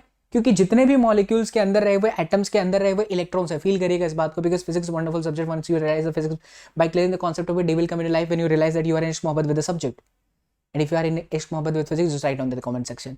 तो जितने भी इलेक्ट्रॉन्स हैं जैसे भी घूम रहे हैं, इस तरीके से घूम रहे हैं, उनका डाइपोल मोमेंट रैंडम डायरेक्शन में सेट हो गया, ठीक है। अब आगे की लाइन,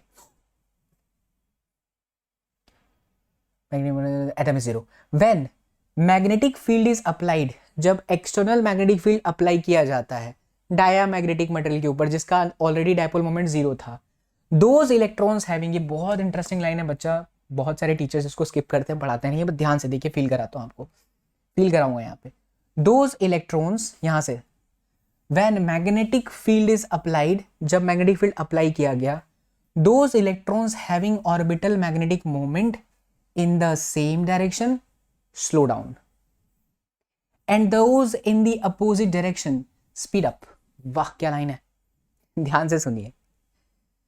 जब डायमैग्नेटिक मटेरियल, ये रहा डायमैग्नेटिक मटेरियल, ठीक है, सर अपने चश्मे के बॉक्स को डायमैग्नेटिक मटेरियल बता दिए, ठीक है। तो डायमैग्नेटिक मटेरियल है जिसके अंदर सब रैंडम है। कौन? ऑर्बिटिंग इलेक्ट्रॉन्स से बनता ऑर्बिटल मैग्नेटिक मोमेंट सब रैंडम है। एक्सटर्नल मैग्नेटिक फील्ड आई सुई फील करेगी। तो अब हुआ क्या, एक्सटर्नल मैग्नेटिक फील्ड के आते ही वैसे इलेक्ट्रॉन्स जो घूम रहे थे और ऐसा मैग्नेटिक मोमेंट बना रहे थे जो अपोजिट डायरेक्शन में है, कि सेम डायरेक्शन में, कहा लिखा है electrons having orbital magnetic moment in the same direction. हाँ, एक्सटर्नल मैग्नेटिक फील्ड ऐसी है और अंदर जितने भी रैंडम है उन रैंडम में से वो वाले इलेक्ट्रॉन जिनका डाइपोल मोमेंट एक्सटर्नल के सेम डायरेक्शन में है वो स्लो हो गए।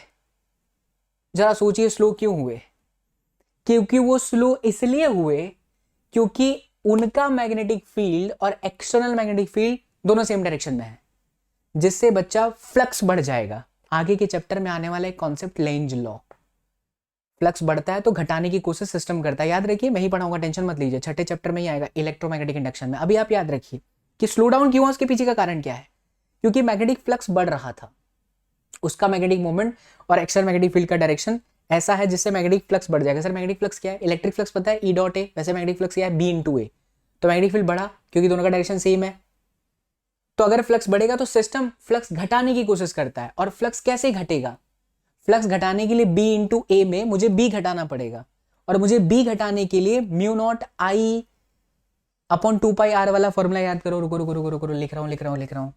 करंट की वजह से जो मैग्नेटिक फील्ड होता है, करंट कैरिंग लूप की वजह से जो मैग्नेटिक फील्ड होती है बच्चा, वो आपकी होती है म्यू नॉट आई अपॉन में 2 इंटू आर। रेडियस अगर आर है तो वो इलेक्ट्रॉन जो यहाँ घूम रहा है, ठीक है। और इस आई के जगह पर हम क्या लिखते हैं? चार्ज अपॉन में टाइम, ठीक है। चार्ज आपका क्या है? ई अपॉन में टाइम। तो टाइम की जगह पर v बराबर 2πr/t लिख सकते हैं, सब पढ़ाया हुआ है चैप्टर नंबर 4 में। तो t के जगह पर आके आपका 2πr/v। मेरी जान बच्चा लोग, अगर मुझे b को स्लो डाउन करना है, b को कम करना है, क्योंकि मुझे फ्लक्स कम करना पड़ेगा, फ्लक्स को कम करना है तो b को घटाना होगा, और b को घटाने के लिए मुझे v को कम करना पड़ेगा। तो देखिए स्लो डाउन हो गया, समझ रहे हैं। तो वो इलेक्ट्रॉन से बनता मैग्नेटिक मोमेंट जैसे ही एक्सटर्नल मैग्नेटिक फील्ड में आता है, और बहुत सारे रैंडम में से वो लोग जो एक्सटर्नल मैग्नेटिक फील्ड के डायरेक्शन में हैं, तो इलेक्ट्रॉन स्लो हो जाता है। ठीक, स्लो क्यों हुआ? क्योंकि मैग्नेटिक फ्लक्स बढ़ रहा था, सिस्टम फ्लक्स घटाने की बात करता है। ऐसा क्यों होता है हम आगे पढ़ेंगे, लेकिन अभी ये रीजन समझ लीजिए। इसको लेंजेस लॉ बोलते हैं। सिस्टम घटाने की कोशिश करता है, बढ़ता है तो घटाने की कोशिश करता है, घटता है तो बढ़ाने की कोशिश करता है, वाइस वर्सा। इसका ठीक उल्टा। बहुत सारे रैंडम इलेक्ट्रॉन के मोशन से बनता orbital magnetic moment external magnetic field के अगर अपोजिट डायरेक्शन में है तो फील्ड लाइन घटेगी, फ्लक्स घटेगा। सिस्टम क्या चाहेगा? फ्लक्स को बढ़ाना। फ्लक्स कैसे बढ़ेगा? बी बढ़ेगा तब, और बी कैसे बढ़ेगा बच्चों? जब वी बढ़ेगा तब। तो इसे स्पीड अप हो जाता है। And those in the opposite direction speed up. समझ गए? तो स्लो डाउन भी हो रहा है, स्पीड अप भी हो रहा है, लेकिन नेट आपका क्या रहता है? जीरो रहता है। इसीलिए वो आपका डायमैग्नेटिक सब्सटेंस है। लेंजेस लॉ लिखा भी है, which you will study in the chapter number 6। Thus the substance develops a net magnetic moment in the direction opposite to that of the applied field and hence repulsion। आप देख रहे हैं, applied field के opposite direction में set होते जा रहा है, और इसीलिए रिपल्सिव फोर्स महसूस करता है, कोशिश करता है अपोज करने का। क्लियर? ठीक है, अब ये बात हो गई आपकी। तो ये मुद्दे भी आप अच्छे से लिख सकते हैं। अब आगे हम पढ़ते हैं बच्चा पैरामैग्नेटिक के अंदर, ठीक है। तो पैरामैग्नेटिक में सबसे पहला मुद्दा तो यही हो जाएगा जो डायमैग्नेटिक के अंदर था, कि ये अट्रैक्ट होता है। अब ये अट्रैक्ट होने के पीछे का इसका कारण क्या हो सकता है बच्चा? कि कुछ मटेरियल सेल्फ होते हैं, भगवान ने उनको बनाया ही ऐसा होता है कि उनके अंदर का जो डाइपोल मोमेंट होता है ना, वो सेम डायरेक्शन में होता है एक्सटर्नल मैग्नेटिक फील्ड के। तो थोड़ा सा ही मैग्नेटिक फील्ड देने पर क्या होता है? वो सेट हो जाते हैं, तो ये अट्रैक्शन महसूस करते हैं। दूसरा, ये हमेशा लोअर मैग्नेटिक फील्ड से कहाँ जाने की कोशिश करते हैं? हायर मैग्नेटिक फील्ड में, क्योंकि अट्रैक्शन महसूस कर रहे हैं। तीसरा, डायग्राम अगर आप देखिए तो इनके डायग्राम कुछ इस तरीके से होंगे। इनके अंदर मैग्नेटिक फील्ड लाइन सपोर्ट हो रहा है, तो ऐसे चल रहा है। उसमें क्या हो रहा था? अपोज हो रहा था, इसके अंदर घुस जा रहे हैं। ऐसा क्यों हो रहा है? क्योंकि एक्सटर्नल वाला नॉर्थ से साउथ ऐसा है तो अंदर मैग्नेटिक फील्ड जो होता है ना, मतलब डाइपोल मोमेंट का डायरेक्शन इसमें कैसा सेट हुआ था? ये नॉर्थ ही नॉर्थ उल्टा हो जाएगा, इसमें यहाँ साउथ हो जाएगा, यहाँ नॉर्थ हो जाएगा। तो देखिए, नॉर्थ है तो साउथ को अट्रैक्ट करेगा, ये नॉर्थ है तो साउथ को अट्रैक्ट करेगा, तो इसलिए फील्ड लाइंस अंदर घुस जाती हैं। एक और किताब में बहुत अच्छी बात लिखी है, कि 10⁵ 1 का रेशियो है। ये चीज़ क्या है, आइए मैं आपको किताब के अंदर ले चलता हूँ। दोनों में है, पैरामैग्नेटिक में भी है और डायमैग्नेटिक्स में भी है। कहाँ गया, ये रहा, ये लाइन है, ये देखिए, the field lines gets concentrated inside the material, अंदर चली गई, अट्रैक्ट हो रही है इसीलिए, and the field inside is enhanced, अंदर इनहेंस हो जाएगा electric magnetic field. In most cases this enhancement is slight being 1 part in 10⁵. मतलब कि अगर आप 10⁵ मैग्नेटिक फील्ड दे रहे हैं तो सिर्फ एक बचेगा 10⁵, मतलब एक हिस्सा बचेगा, 10⁵ का एक हिस्सा आप निकाल लीजिए, वो बचेगा, बाकी सब अंदर घुस जाएंगे। और ऐसा ही डायमैग्नेटिज्म में भी लिखा है कि अंदर मैग्नेटिक फील्ड जो होती है बहुत कम हो जाती है। मतलब अगर आप 10⁵ दे रहे हैं तो उसका एक हिस्सा ही जो है बच्चा लोग अंदर आता है, बाकी सब रिपेल हो जाता है। इस चीज को समझ रहे हैं? जैसे मान लीजिए 10 के 100 लोग हैं, 100 टेस्ला है, तो 100 टेस्ला का जो 10वां भाग है वो कितना हुआ, 10 हुआ। तो अगर मैं 100 टेस्ला दिया पैरामैग्नेटिक को, ठीक है, तो 10 टेस्ला ही बचेगा, 90 टेस्ला वो अंदर चूस लेगा, इनहैंस हो गई अंदर magnetic field. Try to feel it, ये मैग्नेटिक फील्ड की उसकी प्रॉपर्टी है पैरामैग्नेटिक की। लेकिन अगर मैं 100 टेस्ला दे रहा हूं डायमैग्नेटिक को, 90 टेस्ला को रिपेल कर देगा, अंदर लेगा सिर्फ 10 टेस्ला। दोनों एक बात नहीं है, दोनों अलग अलग है। तो ये भी आपकी किताब की लाइन डन हो गई बच्चा लोग, ठीक है। फिर एग्जाम्पल, इनमें कौन से एग्जाम्पल है, सोडियम है, कैल्शियम है, ऑक्सीजन है, एसटीपी एंड कॉपर क्लोराइड है, इसको अच्छे से नोट में लिख लेना। For magnetic material both chi and mu R depends not only on the material but also on the sample temperature. ये भी बहुत इंटरेस्टिंग लाइन है बच्चा, इसको नोट डाउन कर लीजिए कि जो पैरामैग्नेटिक का आपका होता है value for a paramagnetic material both chi and mu R depends not only on the material but also on the sample temperature. क्योंकि टेम्परेचर पैरामैग्नेटिक पे बढ़ाते चले जाओगे तो जो डाइपोल मोमेंट पहले से सेट था वो टूटेगा, तो कन्वर्ट हो सकता है। As the field is increased और the temperature is lowered the magnetisation increase until it reaches the saturation value at which point all the dipoles are perfectly align with the field. इसमें एक ऐसा situation आता है जहां पर सारे के सारे डाइपोल एक्सटर्नल के अलाइनमेंट के सेट हो गए, तो वो सैचुरेशन की कंडीशन आ जाती है। तो ये पॉइंट आप याद रखेंगे, बराबर बच्चा। चलो, तो ये मुद्दे भी हो गए, इसके अंदर भी सारी बातें हो गई। Paramagnetic substance are those which gets weakly magnetised and placed in a external magnetic field, they have tendency to move from a region of weak magnetic field to strong magnetic field. Done. अब आता है तीसरे number पर इनका भाई, इन सबके पिताजी, और वो है फेरोमैग्नेटिक। देखिए फेरोमैग्नेटिक इन सबसे अलग क्यों हो जाता है, उसके पीछे का कारण है। फेरोमैग्नेटिक को भगवान ने बनाया ही इस तरीके से है कि वो सबसे अलग है। जैसे महेंद्र सिंह धोनी बच्चा लोग सबसे अलग है, विराट कोहली जी से भी अलग है।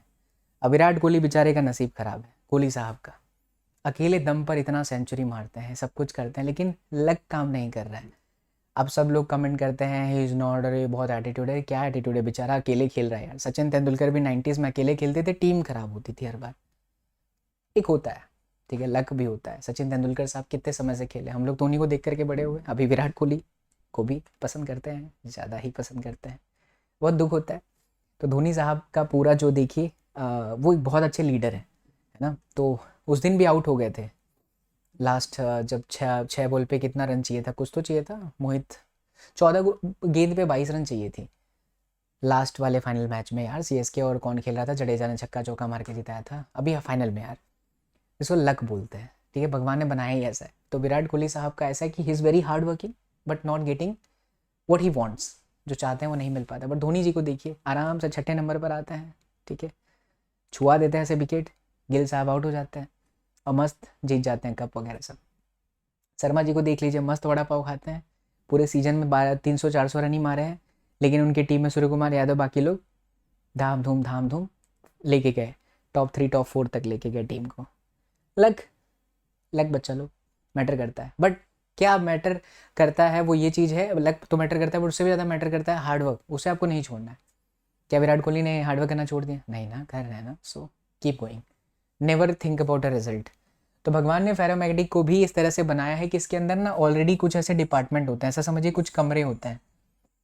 आज के 4 साल पहले जब मैं पहली बार लेक्चर पढ़ाया था बच्चा, बहुत सारे बच्चों ने ये एग्जाम्पल सुन करके इतने खुश हुए थे, बोले अरे वाह सर क्या मस्त एग्जाम्पल दिया आपने। आज भी चलो आप लोगों को भी वही एग्जाम्पल देता हूँ। पुराने वीडियो देखोगे तो मैं वाइट बोर्ड पे पढ़ाता था बच्चा लोग, बड़े अच्छे वीडियोस होते थे वो। आज ये भी वीडियोस बहुत अच्छे हैं, जब से लाइव का चलन आया ना ख़राब हो गया सिस्टम यूट्यूब का, क्योंकि इतने एटेक लोगों ने गंदगी मचा रखी है, इतना फालतू का जो है ड्रामा करते हैं एटेक वाले, खुद ही डिस्ट्रैक्ट करते हैं बच्चों को उल्टी सीधी वीडियो दिखाकर। कोई नाचने वाला टीचर है, कोई गाने वाला टीचर है, फिर अपने इंस्टाग्राम के रील्स दिखाए जा रहे हैं, बच्चा डिस्ट्रैक्ट है, उसको लगता है अरे ये टीचर ऐसा भी करता है, ये टीचर ऐसी भी करती है, ओ चलो फॉलो करते हैं, अच्छा मैम ऐसे भी करती हैं, सर ऐसे भी करते हैं। वही बाद में उनके ही सबसे ज़्यादा डिस्ट्रैक्शन वाले वीडियोस होते हैं, राइट। बट यूट्यूब पर अगर आपको अच्छा कंटेंट मिल रहा है बच्चा, तो उसको सराहना करिए, है ना। हार्ड वर्किंग करने वाले टीचर्स बहुत सारे हैं। तो ऐसा समझिए जैसे कि क्लासरूम है, उस क्लासरूम में बेंच है, बेंच पर बच्चे रैंडम बैठे हैं। रैंडम बैठने का मतलब कुछ का मुंह इधर है, कुछ का मुंह उधर है, कुछ का इधर है, इधर है, उधर है, ऐसा है। तो ये जो सिचुएशन हुई ना, कुछ का मुंह इधर है, कुछ का उधर है, ये वो डायमैग्नेटिक है। जैसे ही प्रिंसिपल आए सब एक डायरेक्शन में होगा, ओ तो डायमैग्नेटिक है। पैरामैग्नेटिक वो हुआ कि जैसे क्लासरूम है, उसमें क्लासरूम में क्लास को 4 हिस्सों में तोड़िए, आगे की 4 बेंच, पीछे की 4 बेंच, इधर इधर की 4 बेंच और इधर की 4 बेंच। अब पहले जो 2 बेंच मैंने इधर हुआ लड़का और लड़की वाला, इधर कन्याएं बैठी हैं, इधर बालक बैठे हैं, कन्याएं और बालक एक दूसरे को देख रहे हैं, और उस तरफ जो है बालक इधर दीवार पे देख रहा है, कन्या इधर देख रही है, सारे बच्चे खुश। प्रिंसिपल आया, सब इधर उधर देख रहे थे, सब सेट हो गए, ये पैरामैग्नेटिक है। देखिए पहले वाले में सब रैंडम थे, डायमैग्नेटिक नेट 0 था। दूसरे वाले में कुछ कुछ लोगों का ग्रुप एक ही दिशा में देख रहा है, इधर के 4 बेंचेस के लड़के इधर के 4 बेंचेस की कन्याओं को देख रहे हैं, सिर्फ देख रहे हैं पगले लोग, कुछ मत सोचो गिरा के मारेंगे नहीं तो, हाँ। और उधर लड़कियां दीवार पे देख रही हैं और इधर ऐसे, हम प्रिंसिपल हम ऐसा सेट किए हैं, हाँ हमारे स्कूल में ऐसे ही चलेगा, ठीक है। लेकिन तीसरा सिचुएशन इमेजिन करिए, एक ऐसा सिचुएशन जहां पे जो पूरा क्लासरूम है, उस क्लासरूम के अंदर मान लो 50 बच्चे हैं, उस 50 में से ऐसे टुकड़े लीजिए, ठीक है, उस 50 में से 3 टुकड़े ले लीजिए। 3 टुकड़ियों का गुच्छा ऐसा है जहां पे direction of all the boys and girls are in the same direction, just like this. मतलब ये डिपार्टमेंट ऐसा है जिसमें सारे लोग एक ही दिशा में है, ये ऐसा है सारे लोग ऐसी दिशा में। जो सेकंड वाला पैरामैग्नेटिक था ना बच्चा, उसमें ऐसा है कि 4 बच्चे इधर देख रहे थे, तो इधर की 4 लड़कियों में से 3 तो देख रही थी, एक कहीं और देख रही थी, तो वो पैरामैग्नेटिक है। लेकिन अगर 4 इधर के और 4 लड़कियां इधर की एक दूसरे को देख रही हैं, वो फेरोमैग्नेटिक है। मतलब फेरोमैग्नेटिक वाले रैंडम क्लास के अंदर प्रिंसिपल अगर आ जाए तो विद इन अ सेकेंड लगेगा सब एक डायरेक्शन में अलाइन हो जाएंगे। डायमैग्नेटिक में प्रिंसिपल आएगा तो उस बच्चों को सेट होने में बहुत टाइम लगेगा। प्रिंसिपल यहाँ कौन है? External magnetic field. तो जब एक्सटर्नल मैग्नेटिक फील्ड आता है तो डायमैग्नेटिक को समय लगता है मैग्नेटाइज्ड होने में, पैरामैग्नेटिक को थोड़ा समय लगता है, और सबसे कम समय किसको लगता है? फेरोमैग्नेटिक में, क्योंकि इसकी खासियत ये ऐसी है कि इसमें ऑलरेडी ऐसे डोमेन्स होते हैं जहां पर मैग्नेटिक फील्ड का जो डायरेक्शन है ऑलरेडी सेट होता है, मैग्नेटिक डायपोल मोमेंट का, इन्हें हम डोमेन्स कहते हैं। इसी वजह से हमारा पैरामैग्नेटिक बहुत खास हो जाता है ना। समझ गए ये बात? अब आपकी किताब के मुद्दों को हाईलाइट करते हैं। आपकी किताब के मुद्दों में क्या हाईलाइट है? थियरी है, इन्हें याद ही करना है। इनके एग्जाम्पल्स याद रख लीजिए बच्चा। Typical size is 1 mm and the domain contains 10⁻11 atoms. तो जो डोमेन्स के अंदर मॉलिक्यूल्स होते हैं वो एटम्स होता है 10⁻11 एटम्स होता है। बाप रे, मैं तो 4 कन्या और 4 बालक की बात करता, पुरुष कह रहा हूँ, पुरुष कहाँ से हो। 10⁻11 एटम्स होता है, और जो साइज होती है डोमेन की वो क्या होती है? 1 mm होती है, राइट। और क्या दिया हुआ है यहाँ पे? दिस एग्जिस्टेंस ऑफ डोमेन्स, ये तो नहीं है काम की, जिसमें तो सिचुएशन में डोमेन्स है। अच्छा, डायग्राम आपको बता दिया। Giant domain thus in the ferromagnetic material of the field lines are highly concentrated. अच्छा, एक्सटर्नल मैग्नेटिक फील्ड में दोगे तो ये हाईली कॉन्सेंट्रेटेड हो जाएंगे, सब अंदर की तरफ आ जाएंगे। हाँ, ये रहा एग्जाम्पल मेन था जिसको आप हाईलाइट करना है मुझे। आप भी इसे देख लीजिए अच्छे से। Alnico and alloys of iron, aluminium, nickel and cobalt are the best example for the ferromagnetic material. तो पहले बहुत इंपॉर्टेंट चीज़ें होती थी बच्चा आपके टेक्स्ट बुक में, बट बहुत सारी चीज़ें अब इस बार कट गई हैं। बट आपको जितना कटा हुआ है जिसको एकदम अच्छे से पढ़ना है, ठीक है। और भी कुछ यहाँ पर एग्जाम्पल लिखा हुआ है। There are a number of elements which are ferromagnetic, iron, cobalt, nickel है। फिर the relative magnetic permeability is greater than 1000, it is also very important one. The ferromagnetic property depends on the temperature, yes this depends on temperature, diamagnetic never depends on temperature but this depends on the temperature, at high enough temperature a ferromagnetic becomes a paramagnetic. हाँ, मस्त line है। जैसे जैसे temperature आप ferromagnetic को दोगे तो क्या होगा, तापमान बढ़ रहा है, प्रिंसिपल चला गया, तापमान बढ़ रहा है क्लास का, राइट। तो सारे बच्चे फिर से रैंडम सेट होने लगेंगे, पूरी तरह से रैंडम नहीं तो डायमैग्नेटिक हो जाएगा, थोड़े बहुत रैंडम, जैसे कि 4 बालक एक दूसरे को देख रहे हैं और देख रहे हैं कुछ लोग, तो वो क्या हुआ आपका डायमैग्नेटिक, सॉरी पैरामैग्नेटिक। तो टेम्परेचर पे बिल्कुल डिपेंड करता है आपका फेरोमैग्नेटिक, जैसे जैसे हम टेम्परेचर देते जाते हैं तो ये डोमेन टूटते जाते हैं, रैंडमनेस आती है, देन इट बिकम्स पैरामैग्नेटिक। तो 3 मटेरियल में से कौन टेम्परेचर पर डिपेंड नहीं करता, डायमैग्नेटिक। टेम्परेचर पर डिपेंड कौन करता है, पैरामैग्नेटिक एंड फेरोमैग्नेटिक बच्चा लोग, ठीक है। तो ये चीज़ें हो गई आपकी। अब आ गया समरी, यानी चैप्टर होता है यहाँ पर दी एंड, राइट।